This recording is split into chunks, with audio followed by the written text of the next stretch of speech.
Hello class, आज हम पढ़ेंगे class 9th subject science chapter sound. तो चलिए शुरू करते हैं। सबसे पहले हमारे पास सवाल है कि साउंड होता क्या है। साउंड यानी आवाज़, हिंदी में हम आवाज़ कहते हैं।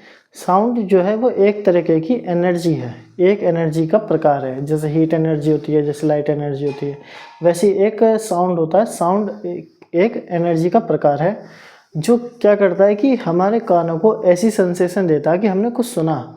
जी, हम आवाज़ है जो मैं बोल रहा हूँ, आप अपने स्पीकर में, फ़ोन के स्पीकर या कोई डिवाइस हो, जैसे ईयरबड्स हो, ईयरफोन हो, जैसे हम बातचीत कर रहे हैं, गिटार की आवाज़, तबला, ये सब जो भी आवाज़ें हैं, ये हमारे कान में एक सेंसेशन पैदा करते हैं कि हमने कुछ सुना। ये जो सुनना है, हियरिंग है, ये एक सेंसेशन है और इसको साउंड प्रोड्यूस करती है। ठीक है, अब और देखते हैं ये प्रोड्यूस कैसे होती है। ये वाइब्रेटिंग ऑब्जेक्ट्स प्रोड्यूस करती है। जैसे गिटार हुआ, गिटार की जो स्ट्रिंग्स हैं, जब उसको हिलाया जाता है टन ऐसे करके, तो वो एक वाइब्रेट होती हैं और जो भी आसपास जो है ऑब्जेक्ट है या कोई ह्यूमन है, उसको वो आवाज़ सुनाई देती है। ठीक है, ये वाइब्रेटिंग ऑब्जेक्ट्स प्रोड्यूस करती हैं साउंड को। इसको लिख देते हैं, आप नोट्स बनाना साथ साथ। It is produce by vibrating objects. जो ऑब्जेक्ट्स वाइब्रेट कर रही हैं वो साउंड पैदा करती हैं। ठीक है, जैसे इसका मैं एग्जांपल देता हूँ। जैसे गिटार की स्ट्रिंग है, गिटार स्ट्रिंग या स्ट्रिंग ऑफ गिटार्स ऐसे लिख सकते हैं। ठीक है, गिटार स्ट्रिंग्स ये हो गई, या ट्यूनिंग फोर्क हो गई। ट्यूनिंग फोर्क, ट्यूनिंग फोर्क का आपको शायद ना पता हो, ये एक तरह का डिवाइस होता है ऐसे करके। ठीक है, इसको जब रबड़ पैड पे किसी चीज़ पे मारा जाता है तो ये ऐसे ऐसे यहाँ पे वाइब्रेट करती है और साउंड प्रोड्यूस होती है। ठीक, या फिर आपने अगर कभी साइकिल चलाई हो, साइकिल में जो घंटी होती है, जब हम उसको ऐसे बटन दबा के उसको बजाते हैं तो वो आवाज़ करती है। और अगर आपने कभी उस घंटी जब वो बज रही होती है उस पर हाथ ऐसे लगाया हो, टच किया हो, तो उसका हमें पता चलता है वो वाइब्रेट कर रही है। और जैसे हाथ लगाते हैं उसका वाइब्रेशन ख़त्म हो जाता है और उसकी जो आवाज़ आ रही होती है वो भी बंद हो जाती है। तो हमें उससे पता चलता है कि जब वो वाइब्रेट कर रही थी तो आवाज़ आ रही थी, जैसे हमने हाथ लगाया और उसका वाइब्रेशन ख़त्म हुआ तो उसकी आवाज़ आनी भी बंद हो गई। ठीक है, तो जितने भी वाइब्रेटिंग ऑब्जेक्ट्स हैं वो सब साउंड प्रोड्यूस करती हैं। अब हो सकता है वो साउंड हमें सुनाई दे और कुछ के हो सकता है सुनाई ना दे। ठीक है, वो सब हम आगे पढ़ेंगे। अभी इतना ज़रूरी है कि जो ऑब्जेक्ट्स वाइब्रेट कर रही हैं वो साउंड प्रोड्यूस करती हैं। इनको ट्रैवल करने के लिए एक मीडियम की ज़रूरत होती है। ठीक है, मीडियम यानी साधन। ये बिना मीडियम के ट्रैवल नहीं कर सकती। It needs a medium to travel. इनको ट्रैवल करने के लिए यानी एक जगह से दूसरी जगह तक जाने के लिए एक मीडियम की ज़रूरत है। जैसे कि सॉलिड हुआ, लिक्विड हुआ और गैस। हमारे पास तीन ही मैटर हैं और यही मीडियम हो सकते हैं। अगर सॉलिड की बात करें, सॉलिड में कैसे होगा कि यदि कोई मेटल हो, ठीक है, मेटल के रोड या मेटल का कुछ भी, कि जैसे मान लीजिए ये आपने बचपन में खेल खेला होगा। ये एक कप है, थोड़ा ऐसे बनाता हूँ। ये एक कप है, यहाँ पे एक स्ट्रिंग बंधी है और दूसरे एंड पे फिर एक कप है। यहाँ पे एक इंसान है जो यहाँ से बोल रहा है और यहाँ पे एक इंसान कान लगा के सुन रहा है। ठीक है, तो ये यहाँ से साउंड यहाँ तक ट्रैवल कर रही है किसके माध्यम से? इस स्ट्रिंग से। ये हो गए सॉलिड। ठीक है, या फिर अगर आपके पास कोई रोड है बहुत लंबी और हम यहाँ पर अगर इस पर टैप करें ऐसे मारे हथौड़े से या किसी चीज़ से, तो वो साउंड हमें इधर भी सुनाई देगी। वो साउंड सॉलिड के माध्यम से जो भी वो ऑब्जेक्ट है सॉलिड में ट्रैवल करती है। ठीक है, लिक्विड, लिक्विड में मान लीजिए वाटर है। वो जो वाटर एनिमल्स हैं जैसे कि डॉल्फिन हुई, ये साउंड का यूज़ करती हैं अंडर वाटर। ठीक है, तो पानी में भी साउंड ट्रैवल करती है। जो लिक्विड्स हैं उनमें भी साउंड ट्रैवल कर सकती है। ये लिक्विड की भी जरूरत होती है मीडियम की। अब गैस तो एयर हो गई। गैस, जैसे मैं अभी बातचीत कर रहा हूँ, हम लोग आपस में बातचीत करते हैं तो ये जो साउंड है यहाँ मेरे मुंह से चली, ये साउंड एयर में गई, उसको दूसरे पर्सन को कान में सुनाई दी, हम सब एयर में हैं, तो ये सब एयर, ठीक है। और तीनों मीडियम में बता दी मैंने साउंड ट्रैवल करती है, उसको मीडियम की ज़रूरत होती है।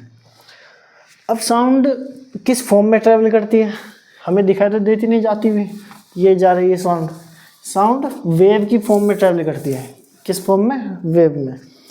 अब आप पूछेंगे वेव होती क्या है, travels in the form of waves, ठीक है। अब वेव्स होता क्या है, वेव होती हैं एक प्रकार का डिस्टरबेंस या फिर एनर्जी का मूवमेंट। इसमें क्या होता है कि जैसे मान ये पानी है मान लीजिए, ठीक है, पूरा ऐसे ऐसे ऐसे पूरे में पानी है, या आपने पाउंड देखा हो कभी तालाब, जब आप उसमें पत्थर मारते हैं, ठीक है, बीच में, तो यहाँ से ऐसे ऐसे चारों तरफ को वेव्स उठती हैं, ठीक है, वो होती हैं वेव्स। आप वाटर वेव्स भी जानते होंगे, जैसे कि पानी की लहरें, वो भी वेव ही हैं, ठीक है। ये एक तरह का डिस्टरबेंस है, ये इसमें एनर्जी का फ्लो होता है, travels in the form of wave. ये वेव आप आगे पढ़ेंगे तो आपको और अच्छी तरह समझ में आएगा कि वेव होता क्या है। इसको मूवमेंट ये भी कह सकते हैं, मूवमेंट ऑफ डिस्टरबेंस, डिस्टरबेंस और एनर्जी, या फिर एनर्जी का मूवमेंट, ठीक है। और ये क्या है, ये एक मैकेनिकल वेव है, it is a mechanical wave. Mechanical wave क्या होती है, मैकेनिकल वेव होती हैं जिन वेव्स को ट्रैवल करने के लिए मीडियम की ज़रूरत हो, ठीक है, सिर्फ मैकेनिकल वेव होती है। मैकेनिकल वेव एक बड़ा टर्म है, अब उसके अंदर साउंड भी आता है। मैकेनिकल वेव हम किस वेव्स को कहेंगे, जिन वेव्स को ट्रैवल करने के लिए मीडियम की ज़रूरत हो, ठीक है। ऐसी और वेव्स होती हैं जिनको मीडियम की ज़रूरत नहीं होती, इसलिए mechanical wave needs medium to travel, ठीक है। अब हम पढ़ेंगे टाइप्स ऑफ वेव। आप ये सब याद रख लेना, नोट्स बनाना साथ साथ, आपके लिए अच्छा होगा।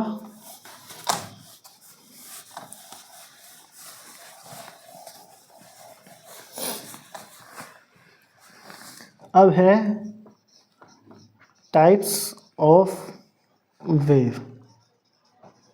वेव के कितने प्रकार होते हैं, जो मैंने अभी आपको वेव बताया उसके कितने प्रकार हैं।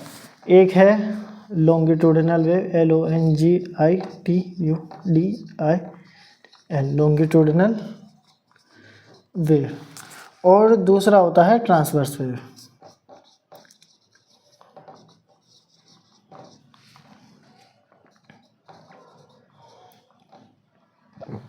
ट्रांसवर्स वेव, लॉन्गिट्यूडिनल वेव्स कौन से होते हैं, जिसमें पार्टिकल, देखिए जैसे वेव है, वेव की डायरेक्शन है ये, ठीक है। मैंने जैसे अभी बताया था कि पानी में पत्थर डाला तो वेव ऐसे ऐसे ऐसे बन रही है, तो वेव की एक डायरेक्शन है, ठीक है, वो चाहे किसी भी डायरेक्शन में हो सकती है।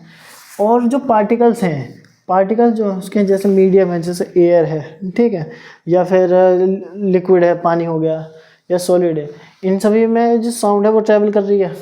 तो ऐसी जो वेव्स हैं, वेव्स की फॉर्म में, ऐसी वेव जो इसका मूवमेंट जैसे डायरेक्शन इधर है, और जो पार्टिकल्स हैं वो अपनी पोजीशन से इधर और इधर वाइब्रेट करते हैं, ठीक है, टू एंड फ्रो। यहाँ मीन पोजीशन से, जैसे वो यहाँ पे पार्टिकल है, वो यहाँ से यहाँ आएगा, फिर यहाँ आएगा, यहाँ आएगा, यहाँ आएगा, वो अपनी ही पोजीशन पे मूवमेंट करते हैं, ठीक है। ऐसा नहीं है कि जैसे वेव चल रही है तो पार्टिकल भी है इसके साथ, वेव के साथ ही चला जाए, कभी भी वेव के साथ पार्टिकल नहीं जाते हैं, ठीक है। तो जिस मैं इसको लिख देता हूँ अभी, लॉन्गिट्यूडिनल वेव क्या होती है, पार्टिकल ऑफ मीडियम, मीडियम के जो पार्टिकल्स हैं, ठीक है, जैसे मैंने अभी बताया, moves parallel, PARALLEL, parallel to the direction of wave, wave कह लीजिए या फिर वेव और डिस्टर्बेंस, ठीक है।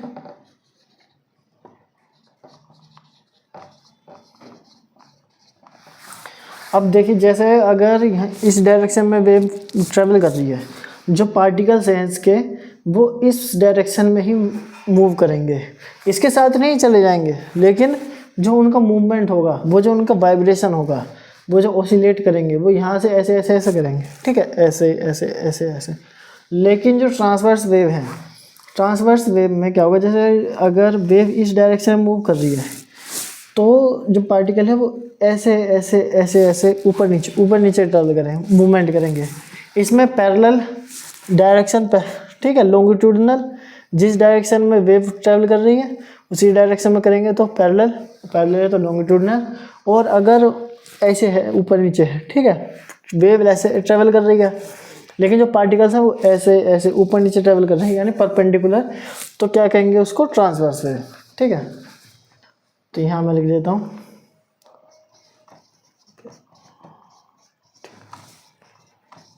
Particle oscillate up and down, up and down कह लीजिए या इसको परपेंडिकुलर कह लीजिए,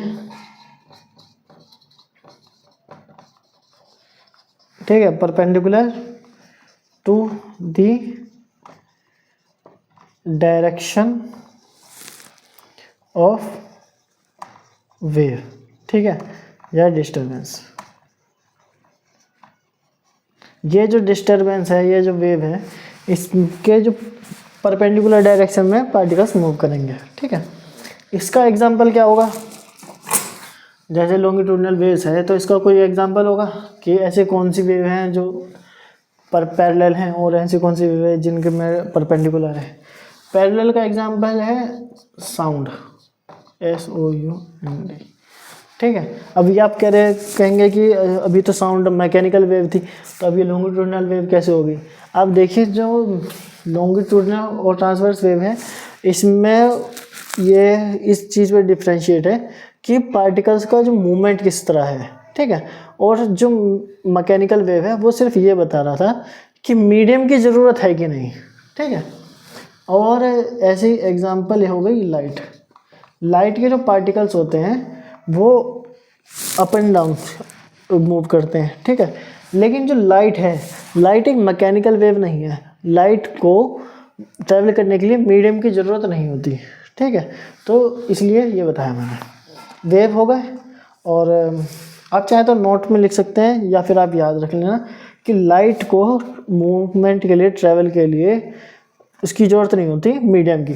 आप जैसे देखें कि मैं आपको बता देता हूँ, जैसे सन है, ठीक है, और ये अर्थ है, ठीक है, बहुत दूर है। अर्थ के आसपास ही तो एटमॉस्फेयर है, लेकिन बीच स्पेस में थोड़ी एटमॉस्फेयर है। लाइट यहाँ से यहाँ तक ट्रैवल कर जाती है, करती है, तो लाइट को यहाँ से यहाँ तक बीच में स्पेस वैक्यूम होने के बावजूद भी ट्रैवल करने के लिए मीडियम की ज़रूरत नहीं होती, ठीक है। अब अगला चीज़, आप इसको साथ साथ नोट करते रहें, ठीक है। वीडियो को पॉज करें, नोट करें, फिर आगे देखें, अच्छे से समझें। फिर है साउंड एस अ लॉन्गिट्यूडिनल वेव, जो भी मैंने बताया लॉन्गिट्यूडिनल वेव है साउंड। तो साउंड कैसे है लॉन्गिट्यूडिनल वेव, तो देखिए जैसे ये ट्यूनिंग फॉर्म मैंने अभी आपको बताई थी, ऊपर ऐसे एक इंस्ट्रूमेंट होता है, ठीक है। ये इसको थोड़ा मोटा सा करके आप इसको जैसे रबर पैड पे या किसी चीज़ पे मारेंगे तो ये वाइब्रेट करते हैं, ऐसे ऐसे ऐसे, ठीक है, ऐसे ऐसे ऐसे ऐसे। तो यहाँ से ये साउंड ट्रैवल करेगी, हमें सुनाई देगी। जो इसके पास का जो डायरेक्ट रीजन होगा, देखिए मैं ऐसे ऐसे बिंदी बनाऊंगा तो आपको समझ में नहीं आएगा, तो मैं आपको ऐसे लाइंस में बना देता हूँ। तो जो पार्टिकल्स हैं वो एकदम पास पास आ जाएंगे, ठीक है। और फिर क्या होगा, इसके थोड़ी दूर, इसके बगल के हैं, उनके जो पार्टिकल्स होंगे वो थोड़े दूर दूर होंगे, ऐसे, फिर पास पास हो जाएंगे,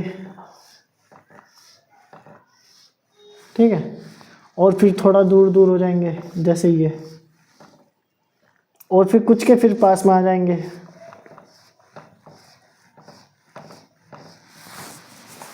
ऐसे।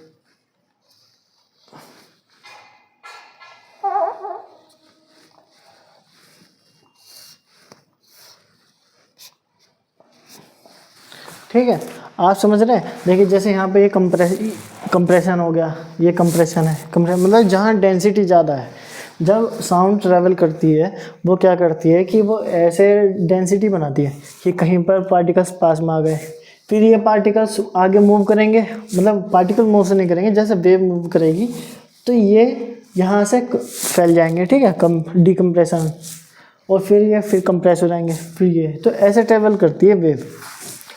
तो ये हाई डेंसिटी, लो डेंसिटी, इस तरह करके।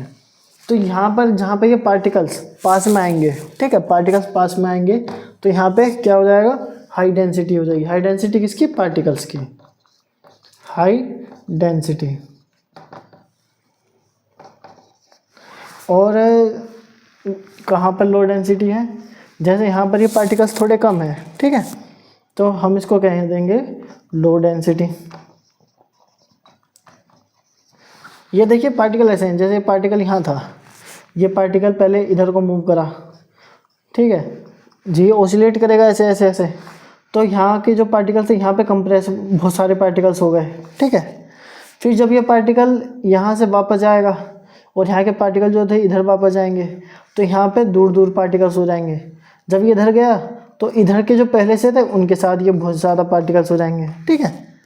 फिर ये वाले जो पार्टिकल्स में एनर्जी ट्रांसफ़र हुई, मूवमेंट हुआ, तो यहाँ से फिर ये ऐसे, फिर ऐसे ऐसे ऐसे करते हुए, तो कहीं पर ज़्यादा कहीं पर कम, ऐसे करते हुए ये मूवमेंट होता रहेगा, ठीक है। तो हाई डेंसिटी किसकी और ज़्यादा और कम है, पार्टिकल्स की, ठीक है। जैसे मीडियम में एयर है, वाटर के पार्टिकल्स, सॉलिड के पार्टिकल्स, ठीक है, वो इस तरह मूव करेंगे। तो जहाँ डेंसिटी ज़्यादा है तो वहाँ हाई प्रेशर भी होगा, जहाँ हाई डेंसिटी वहाँ हाई प्रेशर,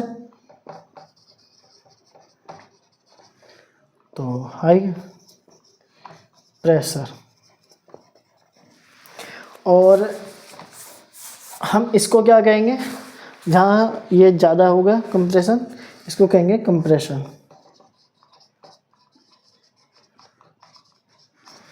और इस वाले को क्या कहेंगे, जहाँ पे पार्टिकल्स कम है, इसको कहेंगे रेयरफैक्शन, RAREFACTION, रेयरफैक्शन, ठीक है। अब मैं इस चीज़ को एक फिगर डायग्राम से समझाता हूँ, क्योंकि ये हम बार बार इसको यूज़ करेंगे तो हमें डायग्राम्स बनाने आने चाहिए। तो आप ये देखिए ऐसे है, ठीक है, ये एक लाइन है, ये एक लाइन है, ठीक। अब मान लीजिए यहाँ से चला, ये ग्राफ बनाया मैंने, ठीक है। अब ये ग्राफ शो क्या कर रहा है, पहले तो ये है डेंसिटी, ठीक है। ये जो ग्राफ है कि डेंसिटी ज़्यादा आ गई है, कम हो गई, ये वाली लाइन जो है, ये वाली, ये डेंसिटी बताइए, DENSIT, डेंसिटी या फिर प्रेशर। यहाँ पर है तो मतलब डेंसिटी ज़्यादा है, यहाँ पर आए तो नॉर्मल डेंसिटी है, फिर यहाँ पर आए तो डेंसिटी कम है, फिर ऊपर गया तो फिर से डेंसिटी बढ़ने लगी या प्रेशर बढ़ने लगा, फिर नॉर्मल हो गया, ये वाली नॉर्मल की लाइन है या एवरेज की, फिर ऊपर गया, फिर बढ़ा, फिर घटा बढ़ा, घटा बढ़ा, ऐसे ये जो डायरेक्शन है ये मूव कर रही है, ठीक है। ये डिस्टेंस लिख सकते हैं या डायरेक्शन लिख सकते हैं, ये जो नॉर्मल है इस तरह डायरेक्शन, डिस्टेंस लिख देते हैं DISTAN। अब ये कुछ बताता है, ये ग्राफ हमें कुछ समझा रहा है, कुछ बता रहा है। मैं ऊपर की लाइन थोड़ी मिटा देता हूँ।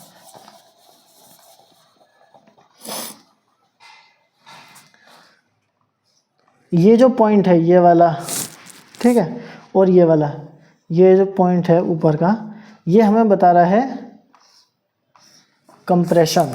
क्या बताता है, कंप्रेशन। तो फिर रेयरफैक्शन कौन बताता है, ये जो पॉइंट्स हैं ये वाले और ये वाले, ये दोनों पॉइंट्स रेयरफेक्शन बताते हैं, ठीक है, रेयरफेक्शन। और इन पॉइंट्स को नाम क्या है इनका, इसका नाम है क्रेस्ट, CREST, क्रेस्ट। और इसका नाम है, ये जो दो नीचे पॉइंट्स हैं, इसका या इसका, इनका नाम है ट्रफ, ठीक है, TROUGH, ट्रफ। आप ये याद रखें कि ये डेंसिटी और प्रेशर का ग्राफ है, ये डिस्टेंस है, ये इधर डिस्टेंस है। तो ये ऊपर के जो ये पॉइंट्स हैं इनको कहते हैं क्रस्ट, और ये क्या शो करते हैं, कंप्रेशन। ये जो नीचे के पॉइंट्स हैं ये शो करते हैं रेयरफेक्शन, यानी कि कम डेंसिटी। देखिए नीचे जाए तो कम डेंसिटी, फिर ऊपर बढ़ेगी, तो ये जो कम डेंसिटी है इसको रेयरफेक्शन, और इसका नाम है ट्रफ, TROUGH, ट्रफ। अब अगला टॉपिक है terms related to sound waves. Sound waves से रिलेटेड कौन कौन सी हमारे पास टर्म है। तो पहला तो है हमारे पास वेवलेंथ, ए, वेवलेंथ। वेवलेंथ क्या होती है, वेवलेंथ होती है, मैंने अभी आपको जो ग्राफ बनाया था ये वाला, ठीक है, ये यहाँ से ऐसे, उसको ठीक से बनाते हैं, ये ऐसे गया, फिर ऐसे गया, फिर ऐसे, फिर ऐसे। ये जो ऊपर कंप्रेशन है, ये जो रेयरफेक्शन है, इस किसी भी दो कंप्रेशन या किसी भी दो रेयरफेक्शन के बीच की जो डिस्टेंस है उसको कहते हैं वेवलेंथ, ठीक है। और इसको डिनोट करते हैं लैम्डा से, लैम्डा। ये जैसे मान लीजिए यहाँ पे ये दो कंप्रेशन है, इन दोनों के बीच की डिस्टेंस लैम्डा होगी। ऐसे ही ये जो रेयरफेक्शन है, इन दोनों के बीच की डिस्टेंस लैम्डा होगी, ठीक है।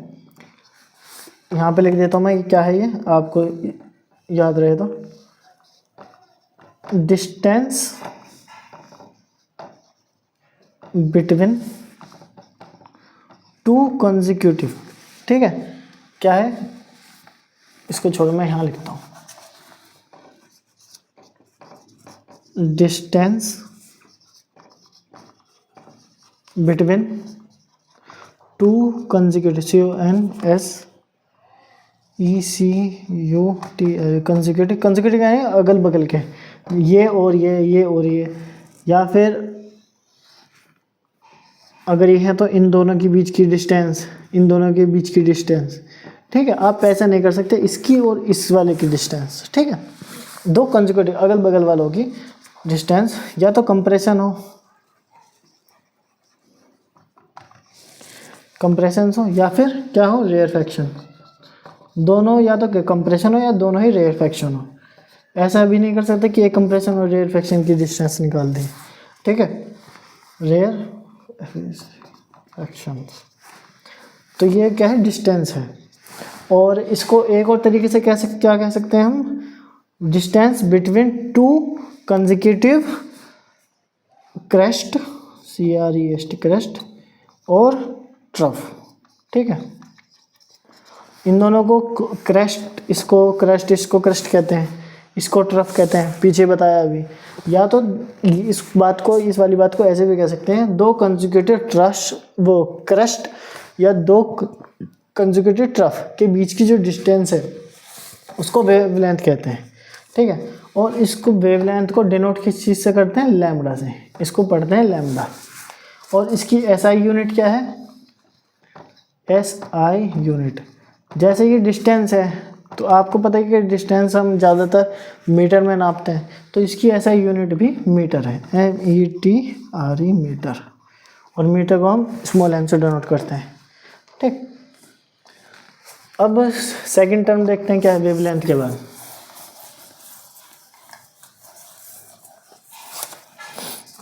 वेवलेंथ के बाद है हमारे पास फ्रीक्वेंसी, FREQUENCY, फ्रीक्वेंसी। फ्रीक्वेंसी क्या होती है, नंबर ऑफ वाइब्रेशंस पर सेकंड। आपको याद हो, मैंने बताया था कि साउंड होती है वो वाइब्रेटिंग ऑब्जेक्ट से प्रोड्यूस होती है। वाइब्रेट करती है। तो कोई ऑब्जेक्ट 1 सेकंड में कितना वाइब्रेट कर रही है वो उसकी फ्रिक्वेंसी होगी। मान लो कोई ऑब्जेक्ट है यहाँ पे, वो ऐसे मान लीजिए ऐसे ऐसे ऐसे करके 10 बार वाइब्रेट कर गई, 1 सेकंड में 10 बार वाइब्रेट करेगी, तो उसकी फ्रिक्वेंसी क्या होगी बताइए, आगे पता चल जाएगी। तो ये है जो फ्रीक्वेंसी है वो क्या है, नंबर ऑफ वाइब्रेशंस पर सेकंड। अगर मान लीजिए वो 10 बार वाइब्रेट करी, number of vibration 10 bar vibrate करी 1 सेकंड में, तो उसकी फ्रीक्वेंसी हो गई, इसकी जो SI यूनिट है उस वो है हर्ट्ज, SI यूनिट, ठीक है, HERTZ हर्ट्ज। तो अभी जो मैंने अभी आपसे सवाल पूछा था उसका आंसर क्या हो गया, 10 हर्ट्ज। मान लीजिए कोई ऑब्जेक्ट 1 सेकंड में 300 टाइम्स वाइब्रेट कर जाए अपनी पोजीशन पे, तो उसकी वो SI वो क्या होगी, फ्रीक्वेंसी 300 हर्ट्ज, ठीक है, 1 सेकंड में जितनी बार करती है।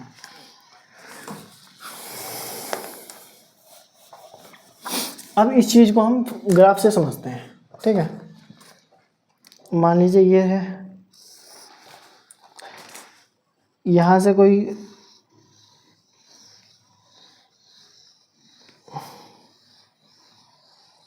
ऐसा था और दूसरी साउंड कुछ इस प्रकार थी, ठीक है। ये 2 साउंड है अलग अलग जिनका मैंने ग्राफ बनाया है। आप इसमें देखिए ये टाइम है, ये टाइम के अनुसार बढ़ रही है, ठीक, और ये भी टाइम है। आप देखिए इसमें क्या है कि मान लीजिए यहाँ तक 1 सेकंड हो गई, ठीक है, यहाँ तक ये 1 सेकंड हो गया, ठीक है, और इसमें मान लीजिए यहाँ तक 1 सेकंड हो गया, ठीक है, 1 सेकंड मान सकते हैं। अब देखिए इसमें क्या है, 1 सेकंड में कितने वाइब्रेशंस हुए, यहाँ से यहाँ गई एक कंप्लीट रेवोल्यूशन देखना, एक कंप्लीट वाइब्रेशन वो कैसे होता है, जैसे यहाँ से मैं काउंट करूँ, ये ऊपर था नीचे आया, एक ये कंप्लीट और ये यहाँ तक, ठीक है, तो ये एक कंप्लीट रेवोल्यूशन है। और ऐसे ही ये वाला इतना एरिया, ये वाला एक कंप्लीट रेवोल्यूशन माना जाएगा, ठीक है, कि यहाँ से चला यहाँ ख़त्म हुआ, तो एक कंप्लीट वाइब्रेशन या एक कंप्लीट रेवोल्यूशन।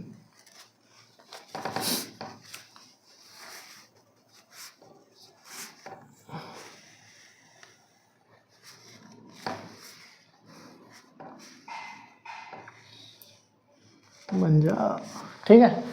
तो देखिए इसकी क्या फ्रीक्वेंसी हाई है, हाई फ्रीक्वेंसी,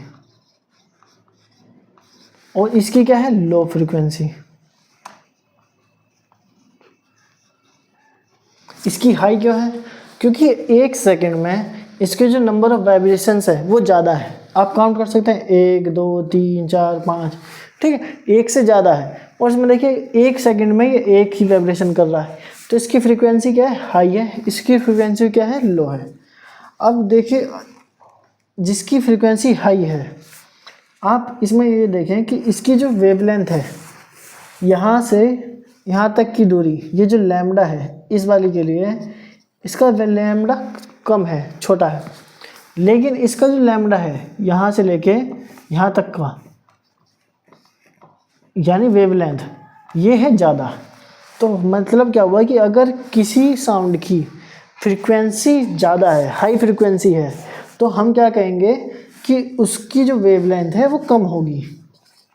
हाई फ्रीक्वेंसी मतलब शॉर्ट वेव लेंथ। और अगर ऐसे ही अगर किसी की लो फ्रीक्वेंसी है तो हम ये कहेंगे कि उसकी जो वेवलेंथ है वो ज़्यादा होगी। लो फ्रीक्वेंसी यानी लॉन्ग वेवलेंथ,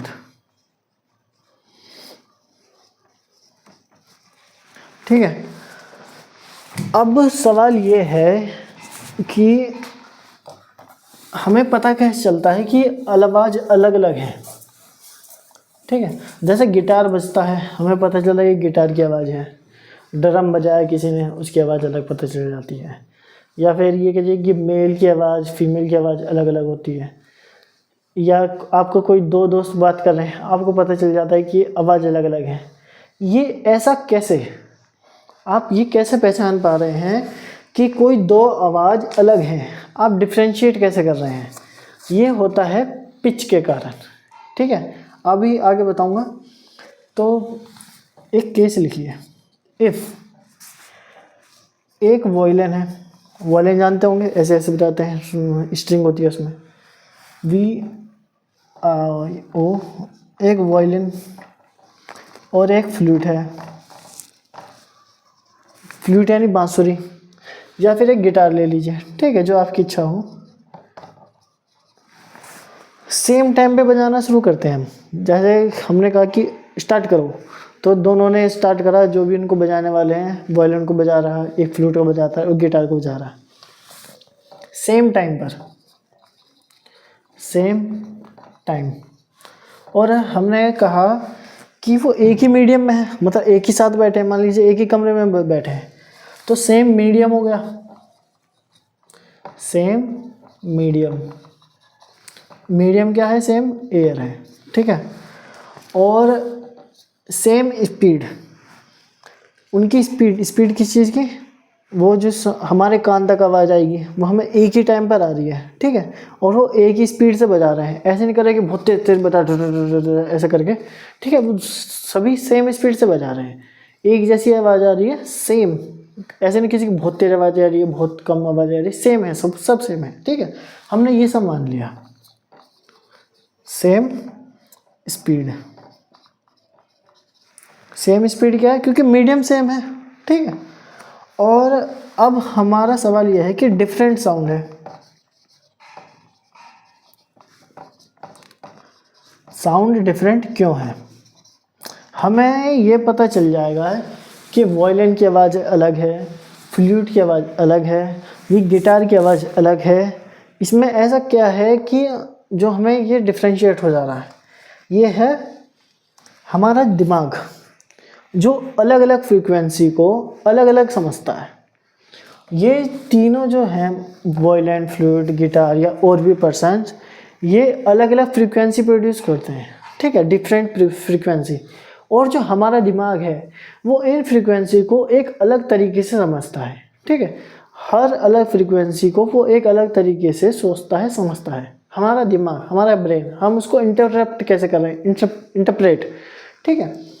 तो ये जो समझना है अलग अलग फ्रीक्वेंसी को, इसको कहते हैं पिच, ठीक है, क्या कहते हैं, पिच।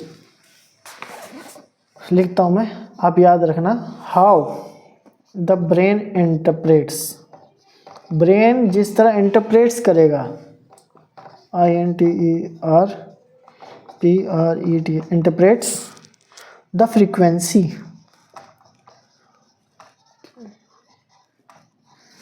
जो अलग अलग फ्रीक्वेंसी है ऑफ एन इमिटेड साउंड, जो भी साउंड प्रोड्यूस हुई, जैसे इसने भी साउंड प्रोड्यूस करी, फ्लूट ने, वायलिन ने, गिटार ने, इनकी एक अलग फ्रीक्वेंसी है। हमारे दिमाग ने उन फ्रीक्वेंसीज को जैसे भी इंटरप्रेट करा, अलग अलग तरीके से इंटरप्रेट करा अलग फ्रीक्वेंसी वाली को, तो हमें पता चला कि ये आवाज़ अलग है, ये आवाज़ अलग है, ये आवाज़ अलग है, ठीक है, इज कॉल्ड इट्स पिच। तो उसको क्या कहेंगे, इसकी पिच कहेंगे, इसकी पिच अलग है, ठीक है। अब जैसे कि लो फ्रीक्वेंसी, अगर लो फ्रीक्वेंसी है तो क्या होगा, लो पिच होगी, लो फ्रीक्वेंसी मतलब लो पिच।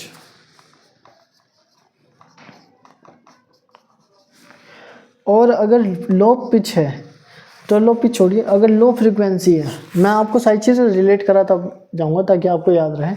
अगर लो फ्रीक्वेंसी है तो क्या होता है, हाई वेवलेंथ या लॉन्ग वेवलेंथ, ठीक है, तो मतलब लो पिच तो लॉन्ग वेवलेंथ। ऐसी अगर हाई फ्रीक्वेंसी है तो हाई फ्रीक्वेंसी, तो हम क्या कहेंगे, हाई पिच होगी, ठीक है। तो अगर हाई पिच है तो शॉर्ट क्या होगी, वेवलेंथ, वेवलेंथ छोटी होगी, समझे आप। अब सवाल ये है कि सर ऐसा कुछ बताओ कि मेल और फीमेल इन दोनों की आवाज़ अलग अलग पता चलती है, हमें अलग ही समझ में आ जाता है कि ये किसी औरत की आवाज़ है, किसी मेल की आवाज़ है या किसी फीमेल की आवाज़ है, ठीक है। ऐसा क्या है इन दोनों में, डिफरेंस बताओ कि किस में क्या, किसकी पिच ज़्यादा है, किसकी पिच कम है। तो ये मेल की वॉइस है, यह है फीमेल की voice, MELE, female voice. Male की वॉइस जो होती है वो होती है लो पिच की, लो पिच नहीं, लोअर पिच लिखेंगे।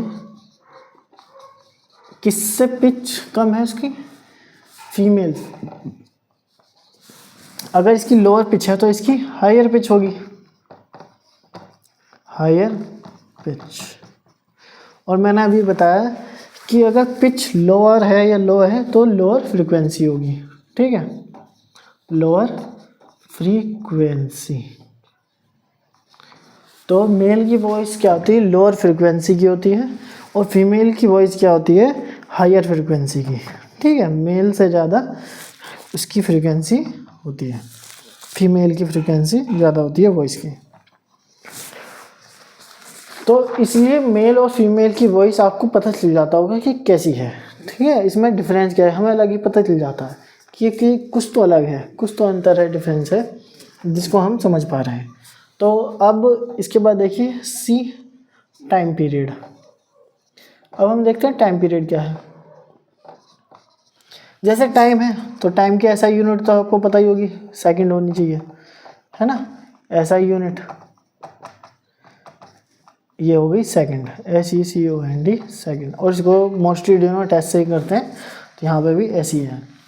अब ये टाइम पीरियड क्या है, टाइम पीरियड है time taken for one vibration या वन ऑसिलेशन। हर ऑब्जेक्ट वाइब्रेट कर रही है, ऑसिलेट कर रही है, तो एक ऑसिलेशन में उसको कितना टाइम लगा, ये है टाइम पीरियड, ठीक है। Time taken for one vibration. One vibration कब काउंट होगा, जैसे यहाँ पे कोई पार्टिकल था, वो यहाँ से इधर गया, फिर वापस आया, ठीक है, अपनी पोजीशन पे आएगा, फिर इधर जाएगा, फिर इधर आएगा, ठीक है। यानी कि जैसे अगर मैं ग्राफ में बताऊँ वन ऑसिलेशन कैसे माना जाएगा, यहाँ से कोई ऑब्जेक्ट शुरू हुई स्टार्टिंग में, ठीक है, ऐसे गई ऑब्जेक्ट मतलब ऑसिलेशन, ठीक है। तो यहाँ से यहाँ तक का एक वन वाइब्रेशन माना जाएगा, वन ऑसिलेशन माना जाएगा, ठीक है, वन वाइब्रेशन या एक complete oscillation, complete OSCILLATION, one complete oscillation. ये मिटाते हैं। जो टाइम पीरियड है, टाइम पीरियड, इसको T से डिनोट करेंगे, ठीक है। ये क्या होगी, 1 अपॉन फ्रीक्वेंसी, ठीक है। फ्रीक्वेंसी को F से डिनोट कर रहे थे हम। अब आपको पता है फ्रीक्वेंसी क्या थी, number of oscillations in 1 second, एक सेकेंड में कितने ऑसिलेशंस हैं। अब ये बताइए कि एक सेकेंड जो मतलब number of oscillation in 1 second, तो एक सेकेंड में कितने ऑसिलेशंस है, तो एक ऑसिलेशन को कितना टाइम लगा, तो उससे पता चल जाएगी। ये है फॉर्मूला। और अगर हम ये T इधर है, वह इसको T को ऐसे शॉर्ट में लिखते हैं, T टाइम, और फ्रीक्वेंसी को 1F, ठीक है। और अगर मैं इस फ्रीक्वेंसी को उधर ले आऊँ, ठीक है, अगर हमें फ्रीक्वेंसी निकालने की जरूरत है, ज़्यादातर आपको फ्रीक्वेंसी की ही ज़रूरत पड़ेगी। अगर कभी बात हो तो टाइम पीरियड की ज़रूरत नहीं पड़ती इतनी, तो हम इसको उधर ले आएंगे, इसको उधर ले आएंगे, तो F किसके बराबर हो जाएगा, F, इसको यहाँ छोड़ता हूँ, यहीं बता दूँ, ये एफ इधर आ गया और ये 1/t हो गया, ठीक है। और ये जो एफ है इसको हम न्यू से डिनोट करते हैं, क्या है, न्यू। ये वी नहीं है, ये वी नहीं है, ये है न्यू। जैसे लैम्बडा होता है वैसे ही ये न्यू है, इसको एन यू ऐसे पढ़ना है, ठीक है, न्यू।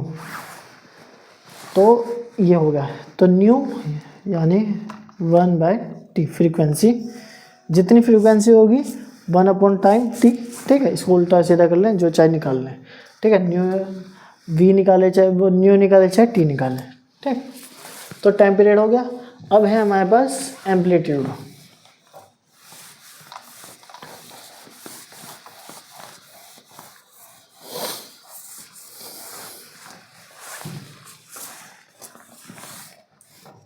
DAMPLITUDE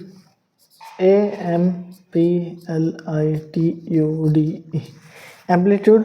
एम्पलीट्यूड को ए से डिनोट करते हैं।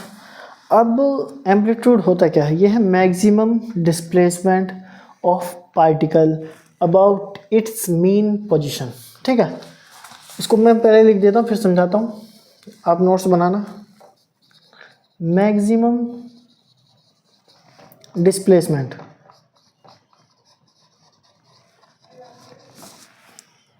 of particle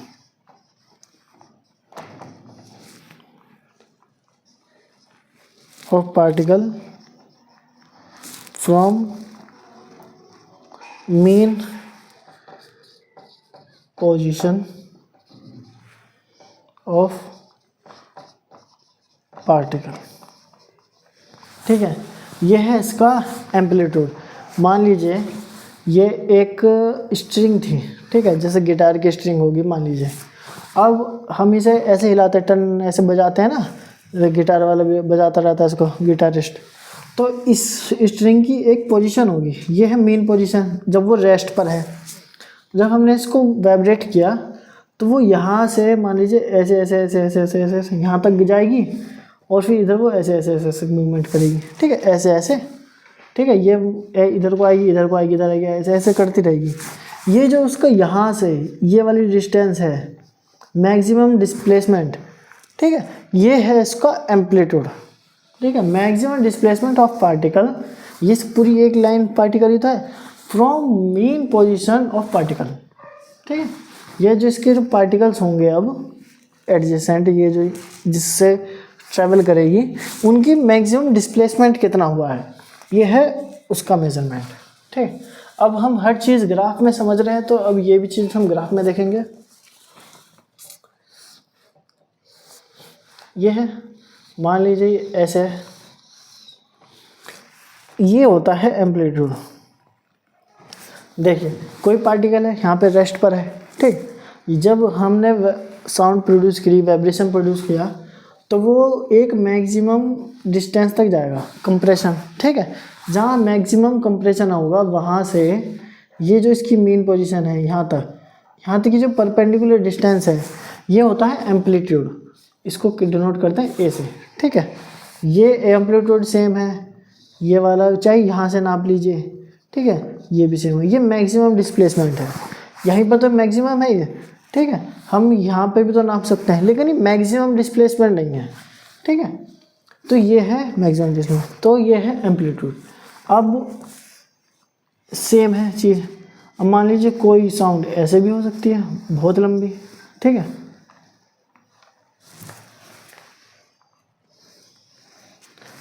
इस वाली साउंड का एम्पलीट्यूड ज़्यादा है, ये वाली का ए यहाँ पे हो गया, ठीक है। एम्पलीट्यूड कम ज़्यादा हो सकता है, सेम फ्रीक्वेंसी पे एम्पलीट्यूड कम ज़्यादा भी हो सकता है, ठीक है। मान लीजिए कि इसकी फ्रीक्वेंसी और इन दोनों की फ्रीक्वेंसी सेम है, ठीक, लेकिन एम्पलीट्यूड कम ज़्यादा हो सकता है। ऐसा नहीं होगा कि अगर एम्पलीट्यूड बढ़ा रहे हैं तो फ्रीक्वेंसी पे भी फ़र्क पड़े, ठीक है। सेम फ्रीक्वेंसी पे दो अलग अलग एम्पलीट्यूड, मतलब हमने इसको एम्पलीट्यूड बढ़ा दिया, बढ़ गया, लेकिन फ्रीक्वेंसी सेम है, हो सकता है, पॉसिबल है, ठीक है। अब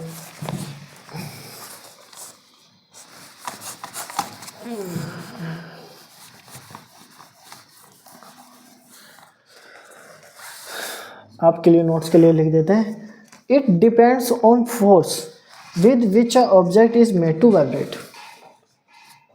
ठीक है, ये फोर्स पे डिपेंड करता है, depends on force with which an object is made to vibrate. देखिए इसका मतलब क्या है, जैसे मैंने अभी आपको बताया कि स्ट्रिंग का एग्जांपल दिया मैंने, ठीक है, कि यहाँ से स्ट्रिंग थी, हमने इसको वाइब्रेट किया, तो अगर मैं इसमें हल्की सी फोर्स लगाऊंगा बहुत कम, तो इसका मूवमेंट ज़्यादा नहीं होगा। जैसे मान लीजिए ये है, ये स्ट्रिंग है, मैं इसमें हल्की सी फोर्स लगाऊं बहुत कम, तो ये ऐसे हल्की सी आ जाएगी यहीं पे, लेकिन मैं इसमें बहुत तेज़ से इस फोर्स लगाऊं, ठीक है, बहुत तेज़ इसमें मारूं, ये ऐसे ऐसे मूव कर ले, तो ये जो इसका एम्पलीट्यूड है ये डिपेंड कर रही है फोर्स पे, कि जितनी ज़्यादा फोर्स लगेगी ये उतना ज़्यादा इसका मूवमेंट होगा, उतना ज़्यादा एम्पलीट्यूड होगा, ये उतनी ज़्यादा मूव करेगी। ठीक है, जितनी ज़्यादा फोर्स उतना ज़्यादा डिस्प्लेसमेंट, उतना ज़्यादा एम्पलीट्यूड। समझे बात? अब मान लीजिए तबला है, ठीक है, हम या ड्रम है, ढोल बजते हैं, ठीक है, हम उसको धीरे धीरे बजाएंगे, आवाज़ सेम रहती है, लेकिन जो उसकी तेज है, लाउडनेस है, वो बढ़ जाती है। ठीक है, लाउडनेस का है मैं वो भी बताऊंगा। अब तो उसके जो पार्टिकल्स हैं वो मूवमेंट उनका ज़्यादा हो जाएगा। ठीक है, आप बस ये फिलहाल अगली लाइन में समझाऊंगा ये ड्रम वाली बात। जो अगर फोर्स ज़्यादा है तो एम्पलीट्यूड ज़्यादा, फोर्स कम है तो एम्पलीट्यूड कम होगा। ठीक है, अब देखिए यहाँ पे लिखते हैं मोर फोर्स, और यहाँ लिखते हैं लेस फोर्स। अब सारी चीज़ें कनेक्ट करूँगा मैं। ठीक है, अगर फोर्स ज़्यादा है, मैंने अभी आपको बताया, तो एम्पलीट्यूड क्या होगा? हाई, इससे ज़्यादा होगा हायर एम्पलीट्यूड, हायर AMPLIT, तो हायर एम्पलीट्यूड होगा। लेकिन इसका क्या होगा? इससे लोअर एम्पलीट्यूड होगा। ठीक है, फोर्स कम है।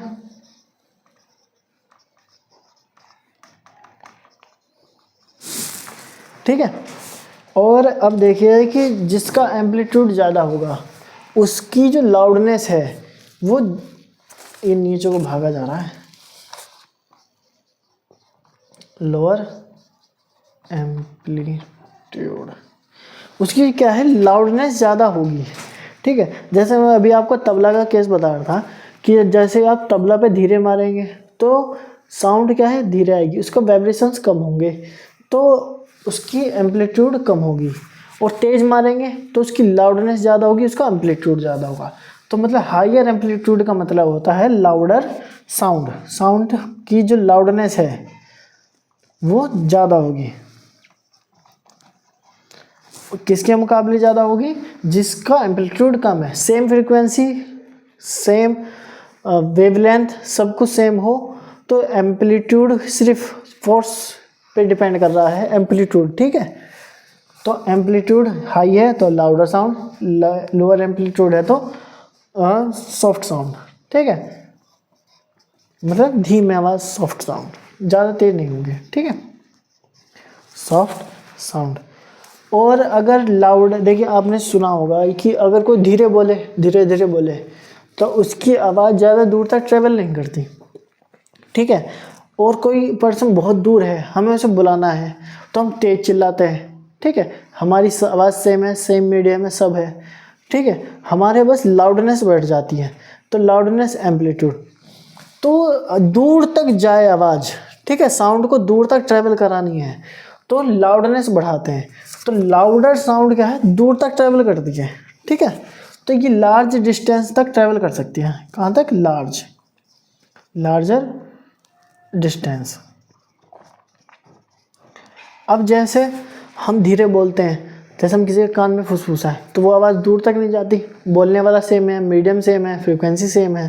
ठीक है, तो जो सॉफ्ट साउंड है, जो धीरे बोल रहे हैं, जिसकी एम्पलीट्यूड कम है, तो वो ज़्यादा दूर तक नहीं जाती, उसका क्या है, शॉर्ट डिस्टेंस होगी,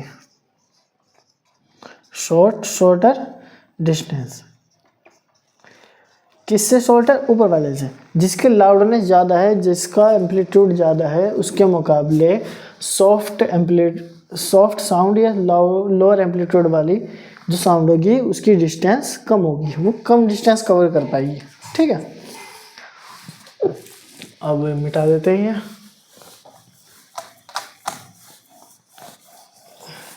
मुझे लग रहा है आपको समझ में आ रहा होगा, क्वेश्चन में ना आया तो आप पूछ लेना।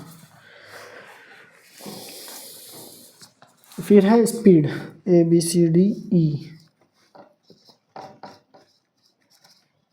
स्पीड ऑफ साउंड, साउंड की स्पीड क्या होती है?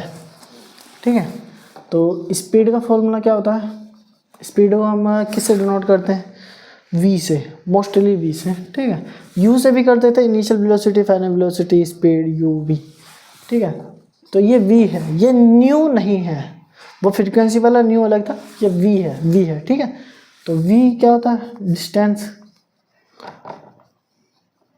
Upon time. ठीक है, स्पीड का फॉर्मूला ये होता है।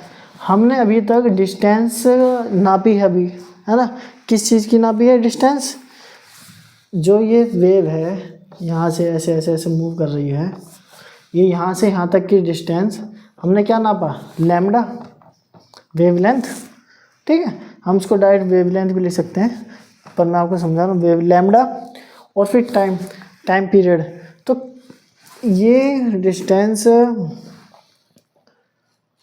टाइम पीरियड आएगा यहाँ पे। ठीक है, टाइम कौन सा? कि 1 सेकंड में कितना, वो मतलब एक वाइब्रेशन को कितना टाइम लगा।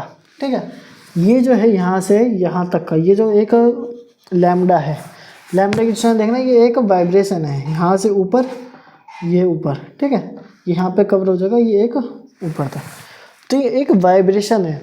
तो इस वाइब्रेशन का जो टाइम क्या होगा? इतने का, ये एक कंप्लीट वाइब्रेशन है, तो इसका जो क्या टाइम है? ये टाइम पीरियड। और हम इसको किससे डिनोट कर रहे थे? T से।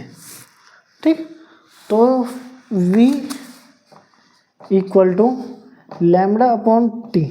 और मैंने अभी आपको बताया था न्यू इक्वल टू 1/T था, और मैं इसको 1/T को अगर मैं न्यू लिख दूं तो V equal to nu lambda. ठीक है, V equal to nu lambda हो जाएगा। आया समझ में आपको? और मैं यहाँ पे लिख देता हूँ कि ये न्यू क्या है? न्यू है 1/T, 1/T यानी कि टाइम पीरियड ऑफ 1 रेवोल्यूशन। ये लैम्डा क्या है? ये एक 1 रेवोल्यूशन होता है। ठीक है, यहाँ से यहाँ तक की एक डिस्टेंस, तो इतने का ही तो टाइम लेंगे हम, समझे आप? और इसमें भी एक नोट है, नोट लिख देते हैं।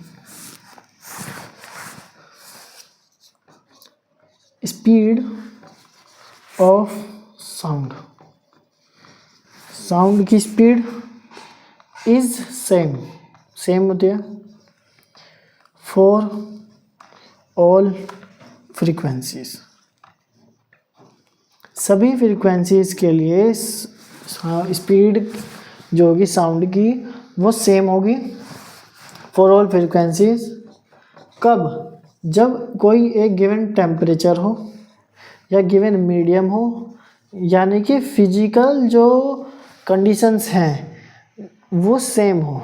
ठीक है, अगर फिजिकल कंडीशन सेम है तो स्पीड बढ़ जाएगी या घट जाएगी। सेम मीडियम है और सेम फिजिकल कंडीशन है तो स्पीड सेम रहेगी। ठीक है, speed of sound is same. कब? जब फ्रीक्वेंसी सेम है, नहीं, जब फ्रीक्वेंसी चाहे कोई भी फ्रीक्वेंसी है लेकिन मीडियम सेम है और फिजिकल कंडीशन सेम है, under the same physical condition. ठीक है, फिजिकल कंडीशन जैसे टेम्परेचर, ये ह्यूमिडिटी, ये सारी चीज़ें। और स्पीड ऑफ साउंड कंप्लीट हुआ, तो अब देखते हैं अगला, मतलब ये वाला, हाँ, स्पीड ऑफ साउंड ये तो ख़त्म हुआ। तो अगली टर्म है हमारे पास टिम्बर। टिम्बर क्या होता है? TIMBER। टिम्बर होता है क्वालिटी ऑफ साउंड, साउंड की क्वालिटी कैसी है। ठीक है, कुछ साउंड ऐसे लगते हैं हमें कि बहुत अच्छे हैं, जैसे म्यूज़िक है, हम सुनते हैं हमें बहुत अच्छा लगता है कि हाँ क्या मज़ा आ रहा है। ठीक है, लेकिन कुछ साउंड ऐसे हैं जो अनप्लीजेंट होते हैं, जैसे ट्रैफिक का हॉर्न बज रहा है P P P P P, वो अच्छा नहीं लगता, वो अनप्लीजेंट साउंड है। ठीक है, तो ये चीज़ें प्लीजेंट अनप्लीजेंट, ये क्वालिटी, ये साउंड की जो क्वालिटी है उस पर डिपेंड करता है। ठीक है, ये टिम्बर क्या है, quality of sound. Pleasant sound, अगर प्लीजेंट साउंड है तो क्या कहेंगे, उसकी क्वालिटी कैसी है, रिच, रिच क्वालिटी, अमीर, बहुत अच्छी क्वालिटी है। ठीक है, और रिच क्वालिटी कैसी होती है, जैसे म्यूज़िक। ठीक है, जैसे गिटार्स बजाए कोई, या कोई अच्छा तबला बजाए, कोई गाना गाए, तो रिच क्वालिटी है। ठीक है, और ऐसी अनप्लीजेंट साउंड क्या होगी, अनप्लीजेंट साउंड, अनप्लीजेंट साउंड होगी जिसकी क्वालिटी कम, बेकार हो, पुअर क्वालिटी, सीधी बात। और ऐसे को म्यूज़िक तो नहीं कहेंगे, जो साउंड हमें पसंद नहीं आ रहा, मज़ा नहीं आ रहा सुन के, हमें अच्छा नहीं लग रहा, हम उसको म्यूज़िक थोड़ी कहेंगे, हम उसको कहेंगे नॉइज़, कि शोर मचा रहा है। ठीक है, बेफालतू में कान दर्द कर दिए, ऐसी बातें करते हैं, तो ऐसी चीज़ को हम क्या कहते हैं, नॉइज़। अब नॉइज़ पोल्यूशन भी देख लेते हैं, सब नॉइज़ की बात हुई है। नॉइज़ पोल्यूशन मतलब नॉइज़ से नुकसान क्या है, क्यों है नॉइज़, नॉइज़ का कारण क्या है, पहले कारण देखते हैं। नॉइज़ का ज़्यादातर कारण होता है ट्रैफिक, ट्रैफिक में हॉर्न मारते रहते हैं लोग, इंजन की आवाज़ आती रहती है, ये कुछ अच्छी साउंड नहीं है। देखिए, आप ऐसी चीज़ नहीं है कि आप इसको सुनना चाहेंगे कि चलो मज़ा आ रहा है, आप गाने सुनते होंगे, लेकिन ट्रैफिक की आवाज़ थोड़ी सी कोई सुनता है। ठीक है, TRAFFIC, ट्रैफिक, या लाउड स्पीकर हुए, बहुत तेज़ है, कोई अनाउंसमेंट हो रही है, लाउड स्पीकर बजा रखे हैं बहुत ज़ोर ज़ोर से, ये सब भी बेकार लगते हैं। ठीक है, या मशीन की आवाज़ हुई, किसी मशीन आवाज़ करती रहता है, घर घर घर, ऐसे कोई भी आवाज़, अलग अलग मशीन की अलग अलग आवाज़, तो ये सब भी प्लीजेंट साउंड नहीं होती, ये सब शोर में आता है कि नॉइज़ है ये तो। ठीक है, मशीन्स की कोई साउंड हुई, एक्सेट्रा। अब नुकसान क्या है ना, बात तो ये उड़ जाते हैं ना कि हम बेफालतू में पढ़े क्यों, क्या फ़ायदा पढ़ के, कि है तो है, रहने दो। लेकिन नुकसान की बात आती है कि इससे नुकसान क्या है, इससे नुकसान ये है कि हियरिंग लॉस, यानी कि अगर हम बहुत ज़्यादा देर तक ये नॉइज़ सुनते हैं तो हमारे कान खराब हो सकते हैं। ठीक है, हमें सुनने में प्रॉब्लम हो सकती है, हमारा जो ब्रेन है उसमें डिस्टरबेंस आ सकती है, हमें सोने में दिक्कत हो सकती है, स्लीप डिस्टरबेंस, हमें सोने में दिक्कत हो, ऐसा हो सकता है। ठीक है, और हमारा स्ट्रेस बढ़ सकता है, स्ट्रेस, जैसे मान लीजिए कोई इंसान सारा दिन आराम से म्यूजिक सुन रहा है, वो फ्रेश रहेगा, उसका माइंड शांत रहेगा, काम रहेगा। लेकिन एक आदमी सारा दिन किसी फैक्ट्री में काम कर रहा है, काम नहीं भी कर रहा, सिर्फ वहीं पे बैठा है, तो उसमें स्ट्रेस पड़ेगा। ठीक है, ये नॉइज़ जो है वो भी स्ट्रेस का कारण होती है। अब ये देखिए, इसको कंट्रोल कैसे करें, हमने कारण देख लिया, इसका नुकसान देख लिया, अब ये बताओ कि कंट्रोल कैसे करें। कंट्रोल करने के लिए सबसे पहले तो वॉल्यूम कम कर दो, जैसे लाउड स्पीकर है बहुत तेज चल रहा है, उसको लो करो, लो वॉल्यूम। आसपास पेड़ लगाओ। अब कहेंगे कि ये पेड़ क्यों लगा रहे हैं, क्योंकि पेड़ क्या करते हैं कि वो साउंड एब्जॉर्ब करते हैं।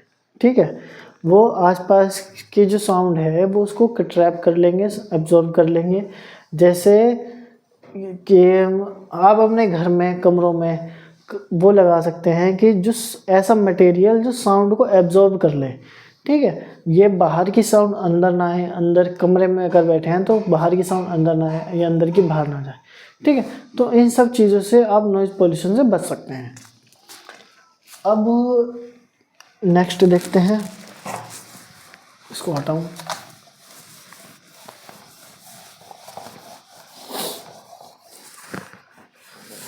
एफ के बाद आता है जी। जी में है टोन, TONE, टोन। टोन क्या होता है?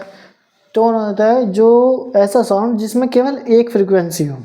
देखिए जैसे मैं अभी बात कर रहा हूँ, तो मेरी जो बात कर रहा हूँ मैं, ये इसकी जो फ्रीक्वेंसी है ये कभी ऊपर जाएगी, कभी नीचे जाएगी, कभी मतलब फ्रीक्वेंसी चेंज होती रहेगी। ये कोई एक फिक्स फ्रीक्वेंसी नहीं है, ठीक है।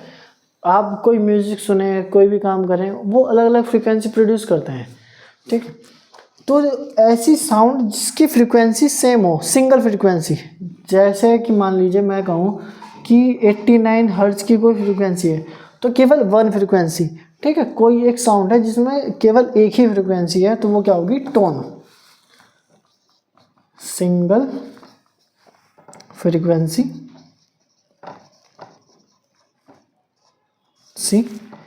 साउंड, सिंगल फ्रीक्वेंसी की जो साउंड है वो होगी टोन। और एक ऐसे ही है दूसरा टर्म, नोट। बस इसको उल्टा सीधा लिख दिया है, टोन का नोट कर दिया। इसमें क्या था? Mixture of several frequency. Tone में एक ही फ्रीक्वेंसी और नोट में मिक्सचर ऑफ सेवरल फ्रीक्वेंसी, मतलब बहुत सारी फ्रीक्वेंसीज होंगी, ठीक है। मिक्सचर ऑफ सेवरल फ्रीक्वेंसी, ठीक है। और जहाँ सेवरल फ्रीक्वेंसी है तो ऐसा साउंड क्या होता है? प्लीजेंट होता है, म्यूजिक अच्छा लगता है हमें, ठीक है। और जी के बाद पढ़ते हैं एच। इसमें सिर्फ इतना ही था और कुछ नहीं है। यह है intensity, INTENSITY, intensity versus loudness, ठीक है। इंटेंसिटी और लाउडनेस क्या है? इंटेंसिटी है किसी एरिया से, किसी वन यूनिट एरिया से कितनी साउंड की एनर्जी, ठीक है, साउंड एनर्जी पास हो रही है किसी एक एरिया से, ये है इंटेंसिटी, ठीक है। मैं लिख देता हूँ, आप नोट करना। अमाउंट ऑफ साउंड एनर्जी,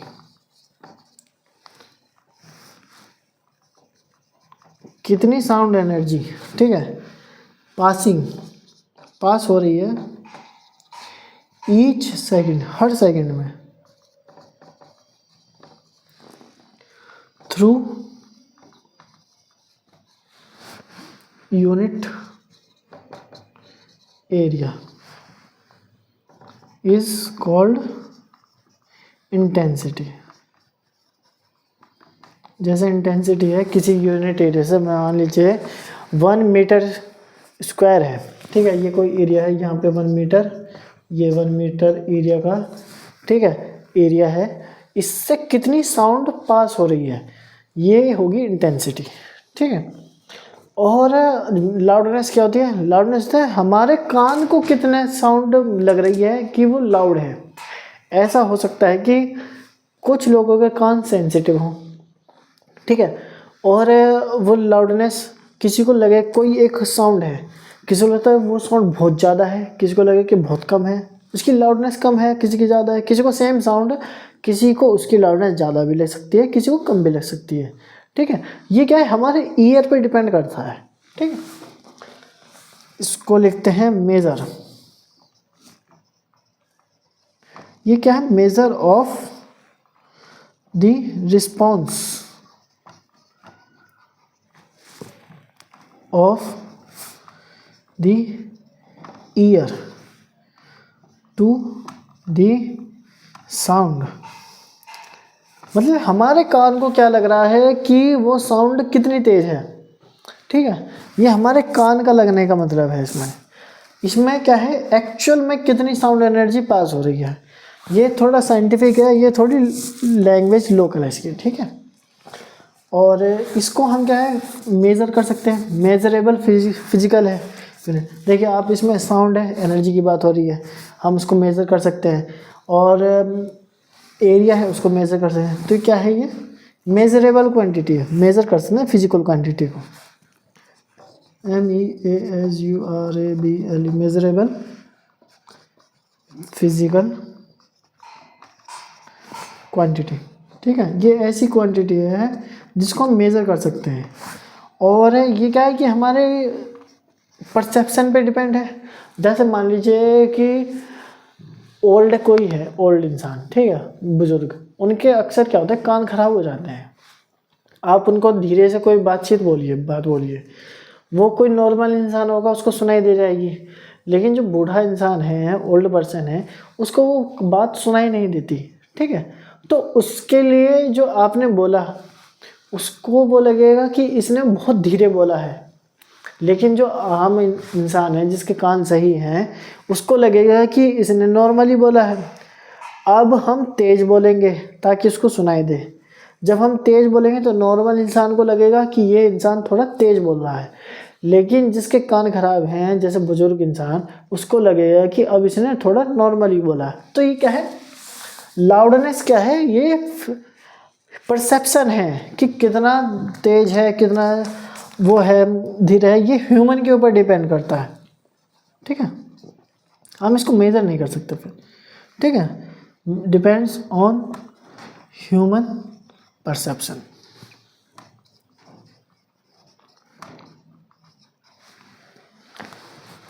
देखिए इंटेंसिटी है, हम इसको मेज़र करेंगे, ठीक है। इसको मेज़र करेंगे, लिखेंगे वॉट पर स्क्वायर मीटर, ठीक है। आपके लिए होमवर्क है कि आपको ये बताना है कि वॉट किसकी यूनिट है, ठीक है। W/मीटर स्क्वायर, वॉट होती है एनर्जी की यूनिट, ठीक है। इसने कहा ना energy passing through unit area, energy area, ठीक है। वॉट पर मीटर स्क्वायर, ठीक है। तो ये हो गया इसकी यूनिट। लेकिन ह्यूमंस ने ये सोचा होगा कि हमें ये जो लाउडनेस है, इसको भी कोई यूनिट देनी चाहिए कि जिससे ये पता रहे कि जो नॉर्मल इंसान है, जिसके कान सही हैं, कि कोई चीज़ कितनी लाउड है, ठीक है। ये यूनिट क्या है, ये नॉर्मली किसी को समझ में नहीं आएगी। जो साइंटिफिक लोग हैं वो उसको यूज़ तो कर सकते हैं, लेकिन आम इंसान जो आम भाषा यूज़ करता है, उसके लिए थोड़ी कंफ्यूजिंग और थोड़ी टिपिकल मुश्किल है, ठीक है। लेकिन लाउडनेस हमने मेज़र करी कि किसी इंस्ट्रूमेंट से, तो हमने निकाला डेसिबल, DECIBEL, डेसिबल। इसको डिनोट करते हैं स्मॉल d और फिर कैपिटल B, डेसिबल। कोई सेम डेसिबल की साउंड किसी इंसान को तेज लाउड भी लग सकती है, किसी को सॉफ्ट भी लग सकती है, ठीक है। ये कम्प्लीटली ह्यूमन परसेप्शन पे बेस है, ठीक। अब ये मिटाते हैं। अब ये टर्म्स जो चल रही थी, अब वो टर्म्स ख़त्म हो गई हैं। अब और बताता हूँ। अब है हमारे पास speed of sound in different media या मीडियम।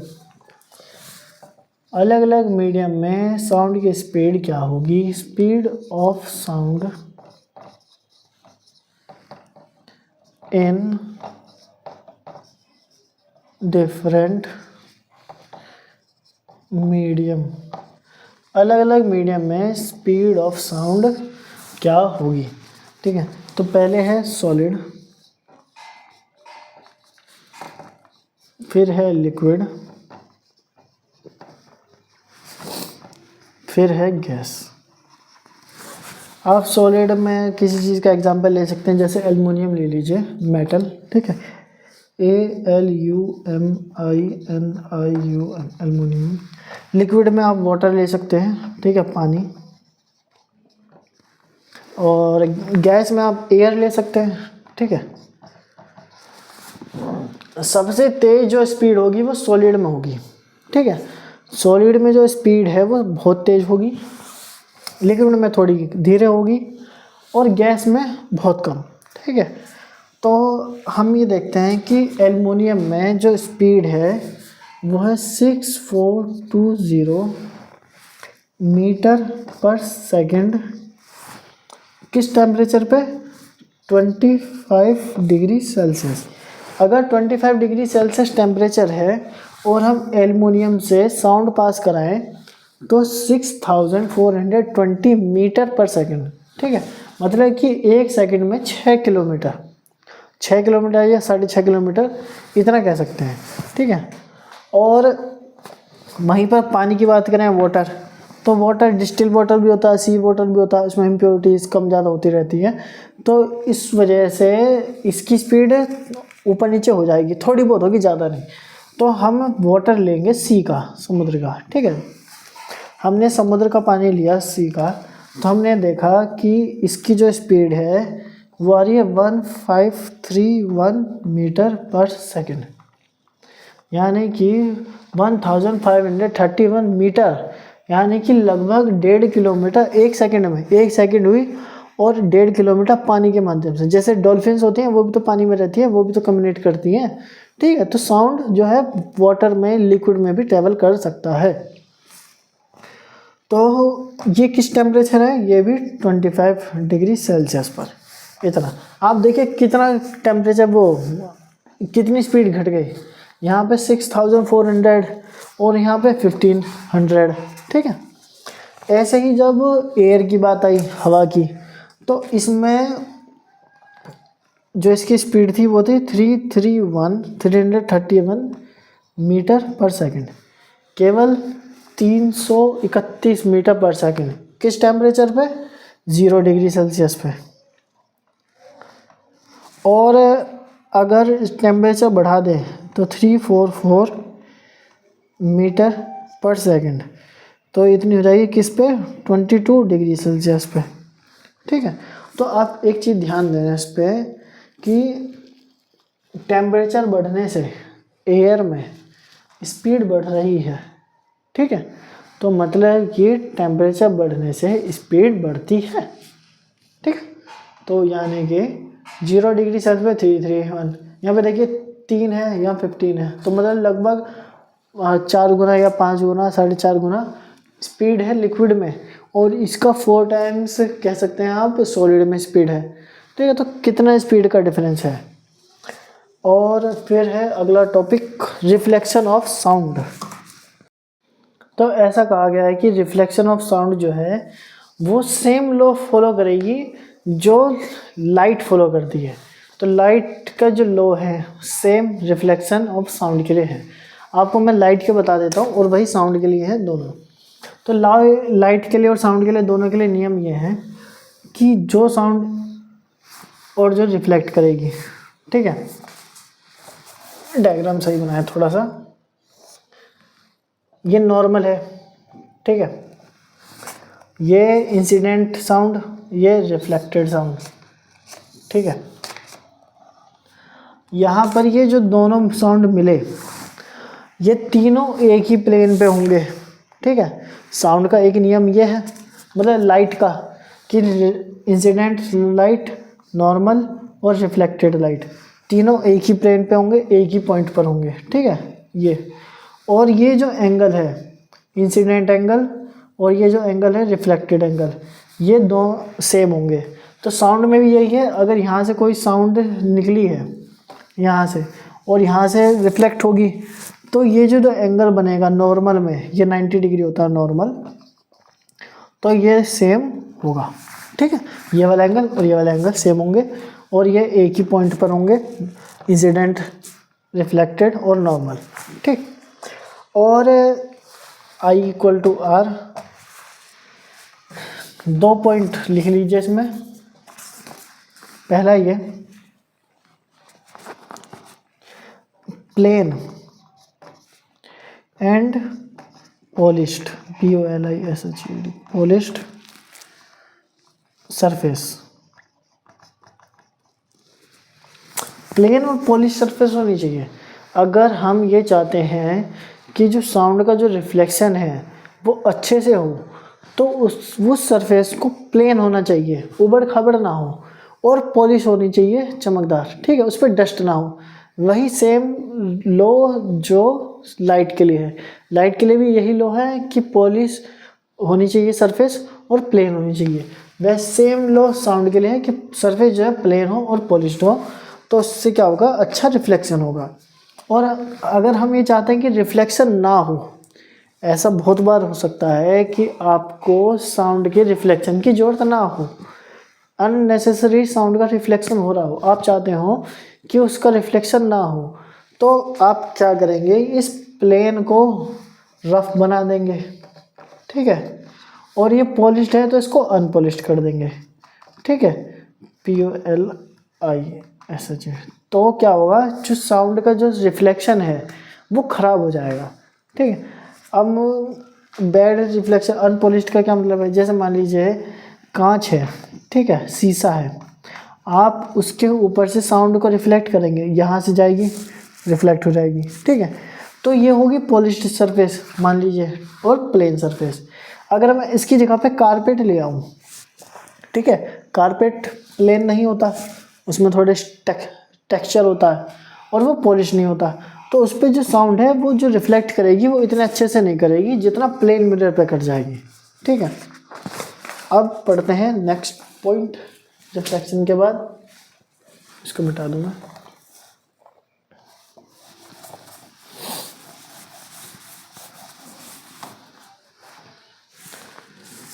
टॉपिक का नाम है इको, ECHO, इको। इको क्या होती है, जो साउंड का रिपीटेशन है। मान लीजिए आपने कई बार एक्सपीरियंस किया होगा, आप बोलते हैं कुछ और वो सेम साउंड्स रिपीट होते हैं, तो हम उसको कहते हैं इको। जैसे आपने फिल्म्स में, मूवीज़ में देखा होगा कि पहाड़ों जैसे इलाके होते हैं, वहाँ पे कोई बोलता है, जैसे मैं बोलूँ हेलो, तो वो जब आवाज़ हेलो थोड़ी देर बाद दोबारा से हमें सुनाई दे, तो वो होती है इको, ठीक है। रिपीटेशन ऑफ साउंड जो है, अगर रिपीट हो रहा है साउंड और वो हमें सुनाई दे रहा है, तो उसको कहेंगे इको। तो ये लिख देता हूँ, आप नोट्स बनाना, ठीक है, आप भूल ना जाए। REPEATITR,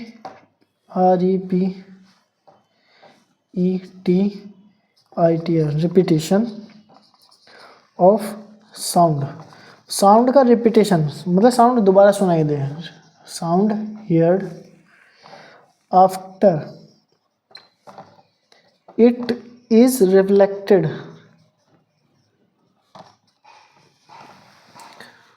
from a distant surface. मतलब जब कोई साउंड किसी दूर रखी ऑब्जेक्ट से या सरफेस से टकराए और वो साउंड हमें दोबारा सुनाई दे, तब उसको कहेंगे इको, ठीक है। अब हमें वो डिस्टेंस कितनी होनी चाहिए, मतलब डिस्टेंस मतलब दूर की कोई ऑब्जेक्ट, कोई सरफेस कितनी दूर, कम से कम उस सरफेस को 17.2 मीटर होना चाहिए, मिनिमम डिस्टेंस है ये, ठीक है। ये क्या है, minimum distance, MINIMUM, minimum distance between source. मतलब सोर्स यानी जो बोल रहा है या कोई ऐसा सोर्स जहाँ से आवाज़ प्रोड्यूस हो रही है, ठीक है, source and reflecting surface. Source और रिफ्लेक्टिंग सरफेस के बीच में कम से कम 17.2 मीटर की डिस्टेंस होगी, तभी हमें इको या कोई साउंड रिपीट होती हुई सुनाई देगी, ठीक है। और ये 17.2 मीटर क्यों है, ये कैलकुलेशन है, उससे 17.2 मीटर आया है। और इस कैलकुलेशन में जो टाइम गैप है, आप देखिए टाइम गैप, मतलब देखिए आप यहाँ है, सोर्स है, यहाँ से साउंड गई इधर, ठीक है, यहाँ से साउंड गई इधर, इस सरफेस पे टकराई, यह है 17.2, और फिर यहाँ से वापस आएगी, तो ये जो साउंड गई और आई, ठीक है, तो इसमें कितना गैप होना चाहिए? जो टाइम गैप है इसमें 0.1 सेकेंड, ठीक है, 1 सेकेंड नहीं है, 0.1 सेकेंड इतना होना चाहिए, कम से कम इतना टाइम हो साउंड को इतनी दूरी तय करने में। मतलब 17.2 मीटर जाएगी, फिर 17.2 मीटर आएगी, यानी कि 34.4 मीटर इतनी डिस्टेंस वो ट्रैवल करेगी। यहाँ से गई और आई, इतनी डिस्टेंस ट्रैवल करेगी और उसको इतना डिस्टेंस ट्रैवल करने में 0.1 सेकेंड लगेगा कम से कम, तब हमें इको सुनाई देगी। हमारे लिए अगर ये जितनी ज़्यादा दूर होगी, ये डिस्टेंस मान लीजिए 17.2 ना होके यहाँ पे ये मान लीजिए 30 मीटर पर है, ठीक है, यहाँ पर है, तो अब इस साउंड को यहाँ से यहाँ तक जाने में और फिर वापस आने में टाइम लगेगा। जितना ज़्यादा टाइम लगेगा हमें उतनी देर बाद वो साउंड सुनाई देगी, ठीक है। तो मिनिमम जो टाइम गैप है, मिनिमम वो, ये मिनिमम लिख देता हूँ, मिनिमम वो 0.1 सेकेंड का होना चाहिए, क्योंकि इतना ही टाइम लगता है हमारे ब्रेन को ये समझने में कि कोई दो साउंड जो है वो अलग अलग हैं कि एक ही है, ठीक है। और अब पढ़ते हैं इको के बाद रिवर्बरेशन। रिवर्बरेशन क्या होता है?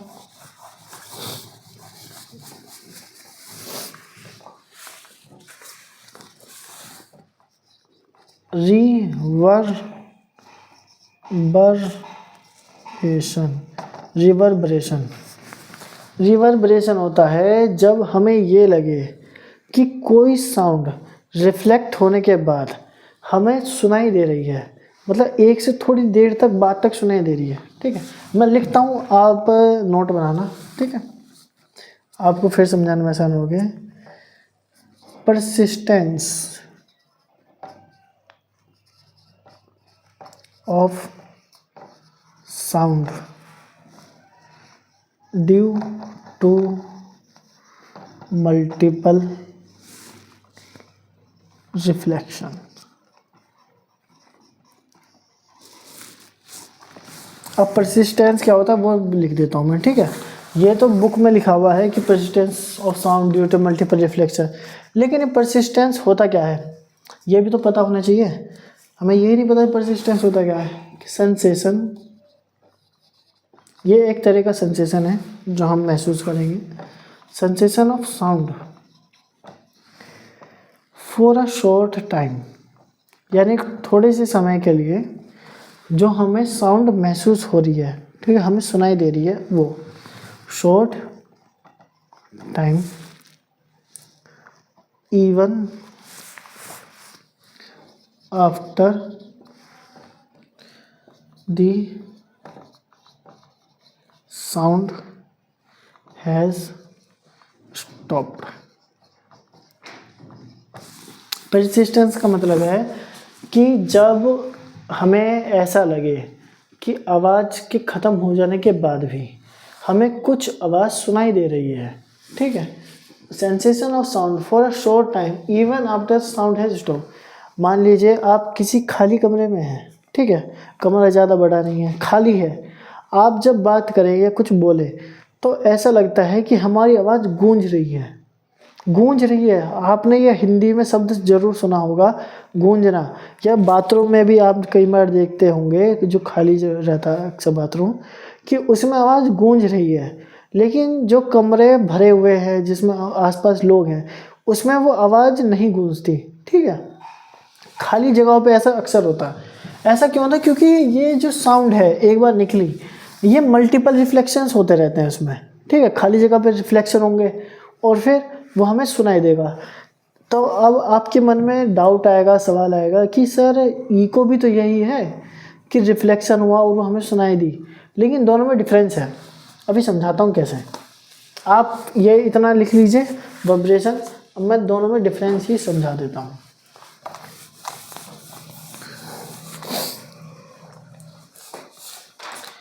आप इधर लिखें इको। इको क्या होती है? और रिवर्बरेशन TION, रिवर्बरेशन क्या होता है? मान लीजिए आपने बोला हेलो, ठीक है, थोड़े टाइम बाद जब वो साउंड रिफ्लेक्ट हुई आपको फिर से सुनाई देगा हेलो, ठीक है। मान लीजिए दोबारा रिफ्लेक्ट हो गई तो आपको फिर से सुनाई देगा हेलो, ठीक है। अगर मैं ग्राफ बनाऊं ऐसे, ये टाइम मान लीजिए आपने बोला हेलो, फिर थोड़े टाइम बाद आपको फिर सुनाई देगा हेलो, ये हेलो हेलो हेलो ऐसे, ठीक है। लेकिन रिवर्बरेशन क्या होता है, मल्टीपल रिफ्लेक्शन हो रहे हैं, थोड़ी डिस्टेंस कम है, तो आपको ये हेलो जब आप बोलेंगे तो आपको हेलो नहीं सुनेगा, आपको सुनेगा हेलो, ठीक है। लंबा जो आखिरी के जो वो शब्द रहेंगे, जो अक्षर रहेंगे, साउंड रहेगी, वो थोड़ी ऐसे खिंची हुई सी लगेगी, हेलो ऐसे सुनता ना, जैसे गूंजती है आवाज़, तो उसमें क्या है आपको एग्जैक्ट नहीं सुनाई देता कि आपने हेलो कहा तो फिर आपको थोड़ी देर बाद सुनाई देगा हेलो हेलो हेलो हेलो, ऐसा नहीं होता। आपको लगता है जो आखिरी का है ना गूंज रही है हेलो, ऐसा, ठीक है। अगर मैं इसको ग्राफ में समझाने की कोशिश करूँ तो ऐसे होगा। मान लीजिए आपने यहाँ बोला हेलो, फिर जो ये ओ की आवाज़ है, देखिए यहाँ पे मैं हेलो है HELLO, यहाँ पे पूरा ख़त्म हो गया, फिर यहाँ आ गया, फिर इसमें जो आखिरी है ना ये ओ जो है वो इसी में चलता रहेगा, ऐसे ऐसे ऐसे ऐसे ऐसे ऐसे ऐसे ऐसे, ये हेलो है, ठीक से सुनाई देगा। फिर ये ओ जो है वो थोड़ी साउंड कम होती जाएगी, समझा?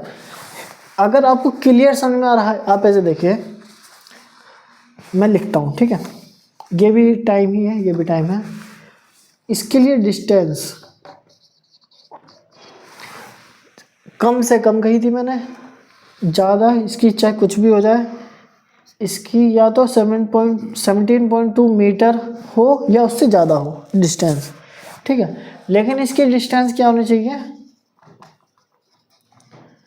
17.2 मीटर से कम, ठीक है, बराबर भी नहीं, कम होनी चाहिए 7.2 मीटर से। इसमें क्या है, टाइम गैप जो था मैंने बताया था इको में, वो टाइम गैप कम से कम कितना होना चाहिए, 0.1 सेकंड का। इसमें जो टाइम गैप है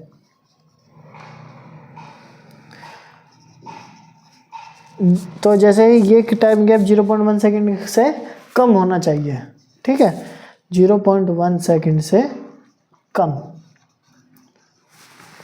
और ये हमें अक्सर जो इको है वो खुली जगहों पे, जैसे हिल्स है, मतलब पहाड़ है, पहाड़ों में बहुत दूरी होती है, वहाँ से हम बोलते हैं तो अच्छा खासा जो पहाड़ होता है वहाँ से वो रिफ्लेक्ट करती है आवाज़ और फिर हमें दोबारा सुनाई देती है, ठीक है। या कोई बहुत बड़ा ऑडिटोरियम है जहाँ 17.2 मीटर से ज़्यादा की दूरी है, वहाँ पे अगर हम देखें जहाँ बहुत ज़्यादा ओपन स्पेस है तो हमें ये हिल्स में, तो ये हमें क्लियर समझ में आता है, हिल्स हो गया है, लार्ज ओपन स्पेस हो गई, ठीक है, बहुत खाली जगह हो जा ओपन स्पेस, तो ये हमें साफ समझ में आता है कि हेलो।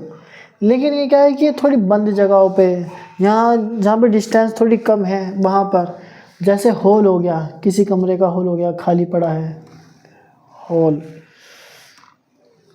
ठीक है, हॉल हो गया, या रूम्स हो गए, खाली रूम्स हो गए, ठीक है, ऑडिटोरियम हो गया, ऐसे। इसमें हमें समझ में आएगा क्लियर रिपीटेशन समझ में आएगी कि हेलो बोला गया है, हेलो रिपीट हो रहा है। लेकिन इसमें समझ में नहीं आएगा कि रिपीट क्या हो रहा है, ठीक है। क्लियर रिपीटेशन,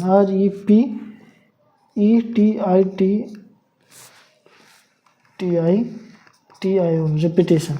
इसमें अनक्लियर रहेगी, इसमें समझ में नहीं आएगा कि क्या है, ठीक है, अनक्लियर रिपीटेशन, सुन में आया। और अब मान लीजिए रिवर्बरेशन है, अब खाली जगह पे है, अब बातचीत कर रहे हैं, समझ में नहीं आ रहा क्या बोल रहे हैं, ठीक है। ये सिर्फ आपको सुनने में नहीं, जो दूसरा सुनेगा उसको भी तो थोड़ा अजीब सा लगेगा कि बोल क्या रहा है। अब कई बार ऐसा होता है कि हमें इसको रिड्यूस करने की ज़रूरत पड़ती है कि ये जो रिपीटेशन हो रहा है, रिवर्बरेशन हो रहा है, कि हम इसको रोकें, ये ना हो, ठीक है, क्योंकि ये थोड़ा एक्सपीरियंस जो है वो ख़राब करती है साउंड का।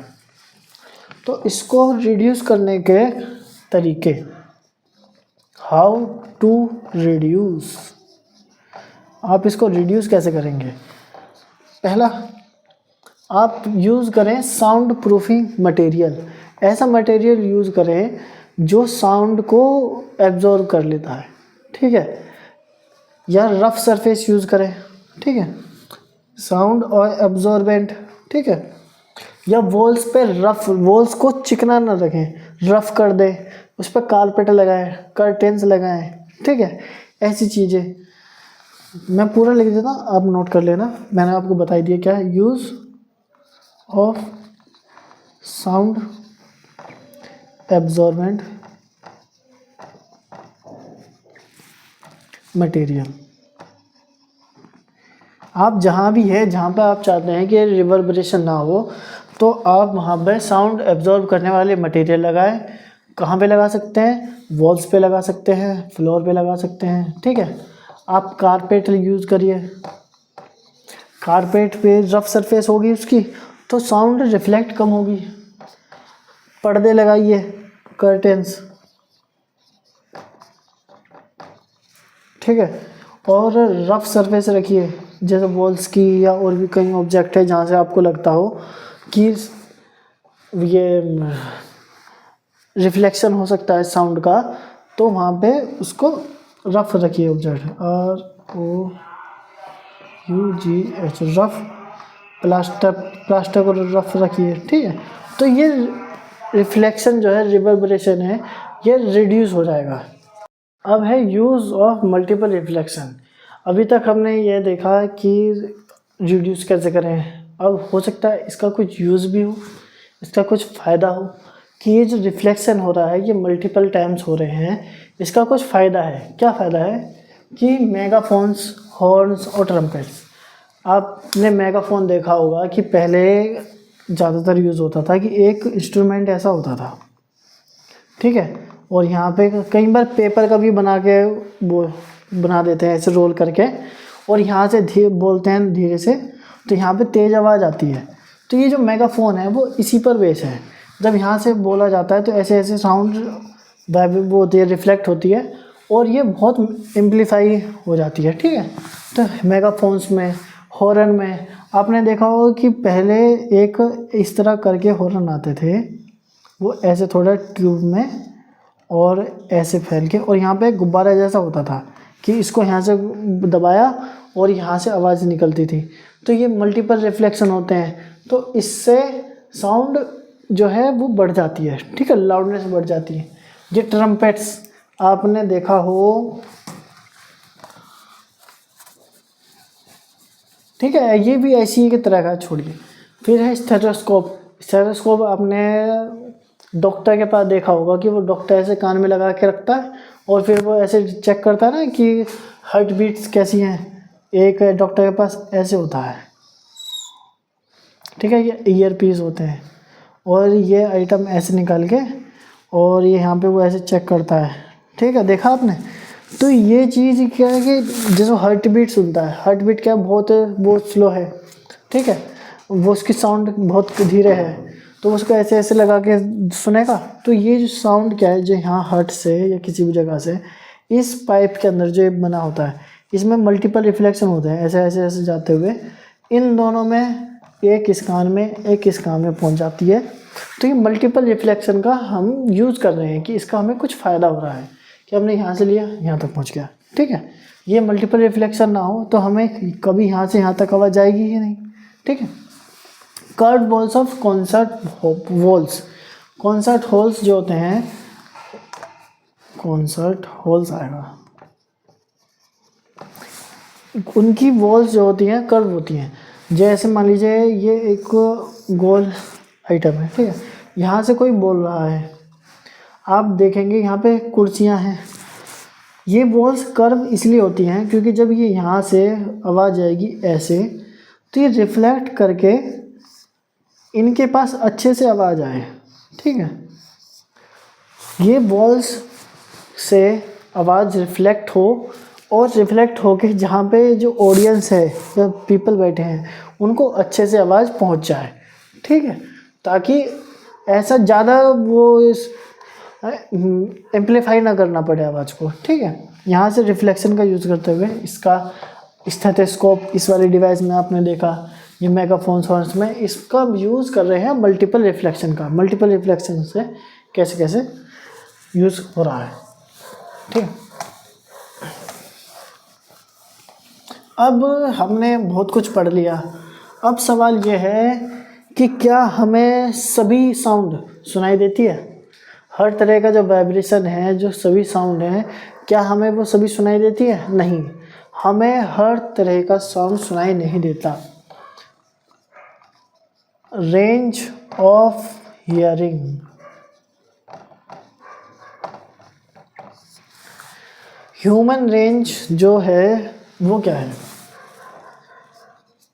ह्यूमन रेंज, इस रेंज को हम ऑडिबल साउंड कहते हैं। क्या कहते हैं? Audible, AUDIBLE, Audible sound. ये रेंज क्या है? ये है 20 हर्ट्ज से 20,000 हर्ट्ज। 20,000 हर्ट्ज, के को मैं 1000 लिख रहा हूँ, ठीक है, ऐसे लिख देते हैं, चलिए 20,000 हर्ट्ज। तो मतलब जो ह्यूमन जो है, मनुष्य जो है, ज़्यादातर लोग 20 हर्ट्ज से लेके 20,000 हर्ट्ज, 20,000 हर्ट्ज के बीच की जो फ्रीक्वेंसी की जो साउंड होती है उसको सुन सकते हैं, ठीक है। कुछ साउंड ऐसी होती हैं जो 20 हर्ट्ज से भी कम होंगी, जैसे मान लीजिए 5 हर्ट्ज है, 10 हर्ट्ज है या 15 हर्ट्ज है, इससे कम है, वो साउंड हमें सुनाई नहीं देंगी। ऐसा हो सकता है कि 20,000 से ऊपर की साउंड हो, मान लीजिए 21,000 हर्ट्ज की साउंड है, 25,000 हर्ट्ज की साउंड है, हमें वो भी सुनाई नहीं देंगी, ठीक है। ये जो साउंड है 20 हर्ट्ज से कम की, ठीक है, इसको लिख देता हूँ बिलो 20 हर्ट्ज। 20 हर्ट्ज से जो कम की साउंड है उसको हम कहते हैं इंफ्रासोनिक साउंड। इंफ्रासोनिक साउंड, या फिर हम उसको ज़्यादातर इंफ्रासाउंड भी कह सकते हैं, इंफ्रासोनिक भी कह सकते हैं, दोनों में अंतर नहीं है, ठीक है। आप कहीं पर इंफ्रासोनिक पढ़ें या कहीं पर इंफ्रासाउंड पढ़ें, आप कंफ्यूज नहीं होना कि दोनों अलग अलग हैं कि सेम है। इंफ्रासाउंड और इंफ्रासोनिक साउंड सेम होती है, इंफ्रासाउंड, ठीक है। 20 हर्ट्ज से कम, ठीक। और जैसे मैंने कहा कि 20,000 हर्ट्ज से ज़्यादा, इसको क्या कहेंगे? ये होती है अल्ट्रासोनिक साउंड या अल्ट्रासाउंड, ठीक है, अल्ट्रासोनिक साउंड या अल्ट्रासाउंड। ये क्या है?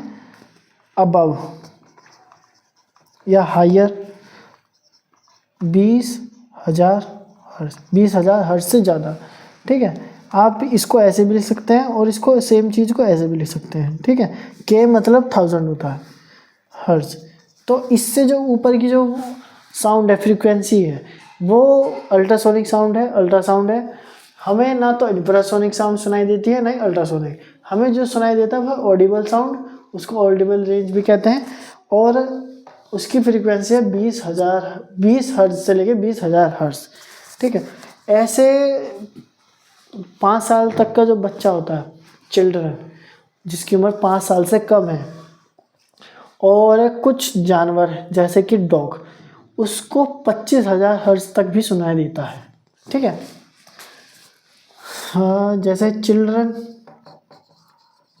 जिसकी एज 5 साल 5 ईयर से कम है, ठीक है, से लेस है, तो उसको क्या 25,000 हर्ट्ज भी सुनाई दे सकता है। और डॉग है, कुत्ता, उसको भी 25,000 हर्ट्ज तक की साउंड सुनाई दे सकती है। और जैसे जैसे हम बड़े होते हैं अडल्ट को 25 से घट के 20,000 हर्ज रह जाती है, ठीक है। और जो इंफ्रासोनिक साउंड है ये यूज़ कौन करता है, इसको यूज़ करते हैं, ये मिटा देता हूँ मैं, ठीक है।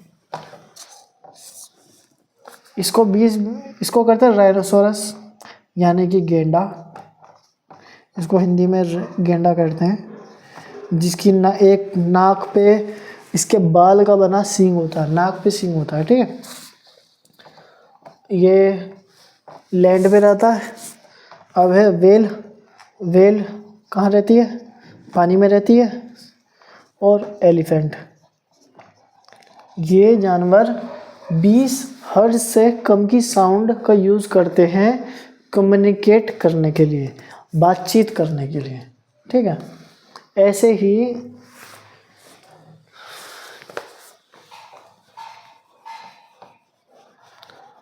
ये जो 20,000 की साउंड है, इससे ऊपर की जो अल्ट्रासाउंड है, इसको कौन यूज़ करता है, इसको करते हैं dolphins.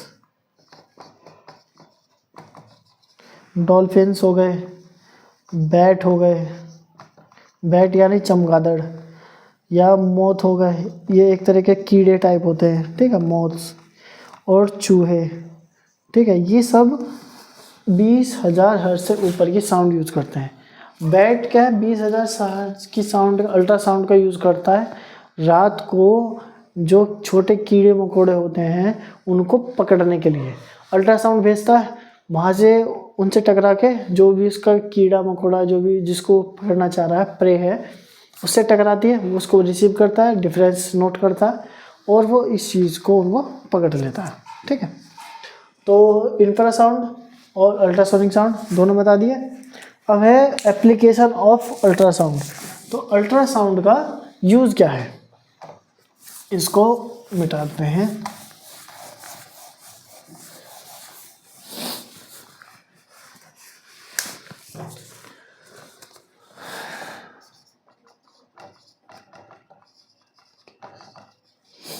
Application of ultrasound. Ultrasound के बहुत यूज़ हैं, आपने कुछ यूज़ तो सुने भी होंगे, जानते भी होंगे। जैसे कि मेडिकल लाइन है, ठीक है, हॉस्पिटल्स हैं, मेडिकल। आपने सुना होगा कि सोनोग्राफी, किसी इंसान ने को कोई प्रॉब्लम थी, बीमारी थी, वो सोनोग्राफी करवा रहा है, ठीक है, सुना है आपने। या सुना होगा कि अल्ट्रासाउंड करवाना है हमें, ठीक है। वो जो अल्ट्रासाउंड वो करवाते हैं ना, तो उसमें वो अल्ट्रासाउंड जो साउंड है उसका यूज़ करते हैं, और जो बॉडी के ऑर्गन्स होते हैं, पार्ट्स होते हैं, उसकी एक इमेज तैयार करते हैं, ठीक है। सोनोग्राफी, अल्ट्रासाउंड, और बॉडी में जो किडनी है, किडनी में स्टोन्स हो जाते हैं, तो उनको डिटेक्ट करने के लिए अल्ट्रासाउंड का यूज़ होता है। DETECT, डिटेक्टिंग स्टोन्स, बॉडी में, किडनी में स्टोन्स को डिटेक्ट करने के लिए। और इकोकार्डियोग्राफी, हार्ट की इकोकार्डियोग्राफी होती है, ठीक है। तो ऐसे आपने बहुत से जो मेडिकल लाइन में अल्ट्रासाउंड का यूज़ होता है, आपने सुना होगा, समझा होगा, देखा भी होगा। CARDIOGRAPHY,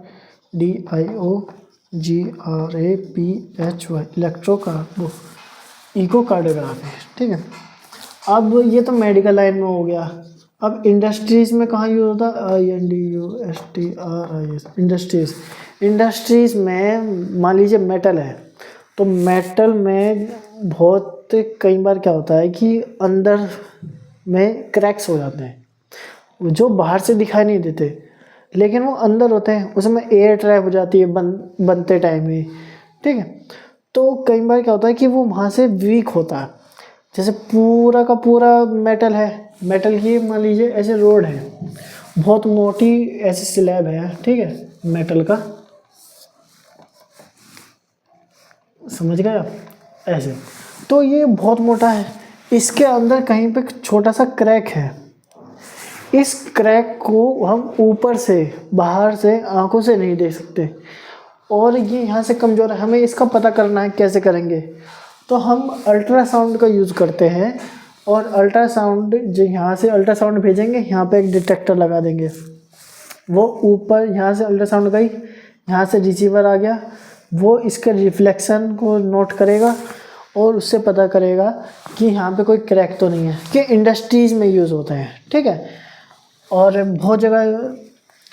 और इसका यूज़ कहाँ होता है? इस मान लीजिए कोई ऐसा पार्ट है जहाँ पे आप पानी का इस्तेमाल नहीं कर सकते, या फिर जहाँ पे पहुँचना मुश्किल है, जिसकी क्लीनिंग थोड़ी मुश्किल है, या कोई ऐसा डेलिकेट इंस्ट्रूमेंट्स हैं, पार्ट्स हैं किसी मशीन के, किसी ऑब्जेक्ट के, कि हमने इस पर थोड़ी फोर्स लगाई तो वो टूट सकता है, ख़राब हो सकता है, तो उसकी क्लीनिंग में यूज़ होता है। ठीक है, तो पहले तो डिटेक्ट्स क्रैक्स इन मेटल, और दूसरा बताएं क्लीनिंग डेलिकेट इंस्ट्रूमेंट्स। ठीक है, तो ऐसी चीज़ें को मैंने इंडस्ट्रीज में बता दिया। फिर है सोनार, SONAR। सोनार की फुल फॉर्म होती है SO मतलब साउंड, फिर N का मतलब नेविगेशन, NA भी लिख लीजिए चाहे सिर्फ N मान लीजिए, NAVIGATI, नेविगेशन, एंड, और फिर R का मतलब है रेंजिंग, RANGING, रेंजिंग। तो इसका यूज़ कहाँ होता है? जो शिप्स होती हैं, सबमरीन होती हैं, वो इसका यूज़ करती हैं। जब वो समुद्र में, मान लीजिए ये कोई शिप है, ठीक है, अब वो ये जानना चाह रही है कि नीचे कहाँ तक ज़मीन है, कोई बड़ी पहाड़ या कोई चट्टान तो नहीं है। मान लीजिए ऐसे कोई चट्टान है, वो ऐसे ट्रेवल कर रही है, ऐसा हो सकता है कि वो इससे टकरा जाए। यह सबमरीन है, ठीक है, हम सबमरीन में वो ऐसे तो देख नहीं सकते नीचे कहाँ तक है। तो इन दोनों को ये पता करने के लिए कि कोई नीचे चट्टान, पत्थर या ज़मीन तो नहीं है, कहाँ तक है, तो वो इसका साउंड का, वो सोनार का यूज़ करते हैं, अल्ट्रासाउंड का। वो यहाँ से भेजेंगे ऐसे, ठीक है, अल्ट्रासाउंड, वो जहाँ पर भी होगा कोई ऑब्स्टेकल, पत्थर, चट्टान जो भी, वो उससे टकराएगी और वापस आ जाएगी। तो वो इस टाइम डिफरेंस का नोट करेंगे कि कितनी जल्दी आ गई, कितना टाइम लगना चाहिए था, कि कहाँ से रिफ्लेक्ट होकर आई है, तो कितनी डिस्टेंस है। तो ये काम सोनार करती है। ठीक है, अब मेरे ख्याल से ये आपके सिलेबस में नहीं है, मैंने फिर भी आपको बता दिया। इसको लिख देते हैं, यूज्ड टू मेज़र। ये पहले सिलेबस में था, अब हटा दिया है, मैं नया सिलेबस देखा था उसमें नहीं था ये। Used to measure depth of sea and detect objects. ठीक है, गहराई नापने के लिए और ऑब्जेक्ट को डिटेक्ट करने के लिए है। अब है स्ट्रक्चर ऑफ ह्यूमन ईयर। अब मैं आपको एक बात बता दूं कि ह्यूमन ईयर जो है सिलेबस में नहीं है, पहले सिलेबस में था, अब नहीं है। आप चाहे तो इसको पढ़ें चाहे ना पढ़ें, उससे कोई फ़र्क नहीं पड़ेगा, क्योंकि अगर CBSE आपका पेपर बनाती है तो ये क्वेश्चन आपके सिलेबस में एग्ज़ाम में नहीं आएगा। ठीक है, मैं आपको सिर्फ ऊपर से बता देता हूँ, डिटेल में नहीं जाऊँगा। Structure of human ear. Human ear जो इतनी बात चल रही है कि साउंड क्या है, साउंड हमारे ईयर का है, ह्यूमन परसेप्शन है, तो उसके बारे में देख लेते हैं। ह्यूमन ईयर के 3 पार्ट्स होते हैं। पहला होता है आउटर ईयर। आउटर ईयर कौन सा? ये आप देख रहे हैं, ये आउटर ईयर है, ये यहाँ तक का, ये बाहरी पार्ट। ठीक है, इसका काम क्या है? ये साउंड को कलेक्ट करता है, कलेक्ट्स साउंड। आपने देखा होगा कि कई बार जैसे कोई कुछ कहता है हमें सुनाई नहीं देता या कोई दूर से बात तो हम ऐसे करते हैं, ठीक है।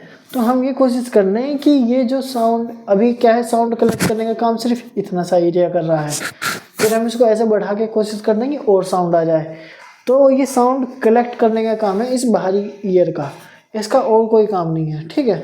अगर हम ये कान को काट भी दें तो भी साउंड क्या है, अंदर जो साउंड पाइप है जो है, ठीक है, जो नली है ट्यूब जैसे एरिया है पार्ट, उस तक तो साउंड जाएगी।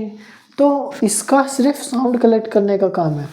जैसे आपने ईयरफोन या ईयरबड्स लगाए होंगे तो आप उसको डायरेक्ट यहाँ कान में लगाते हैं, आप यहाँ थोड़ी, इसका कोई मतलब है, ठीक है। ये सिर्फ साउंड कलेक्ट करने के लिए, ये आउटर ईयर है।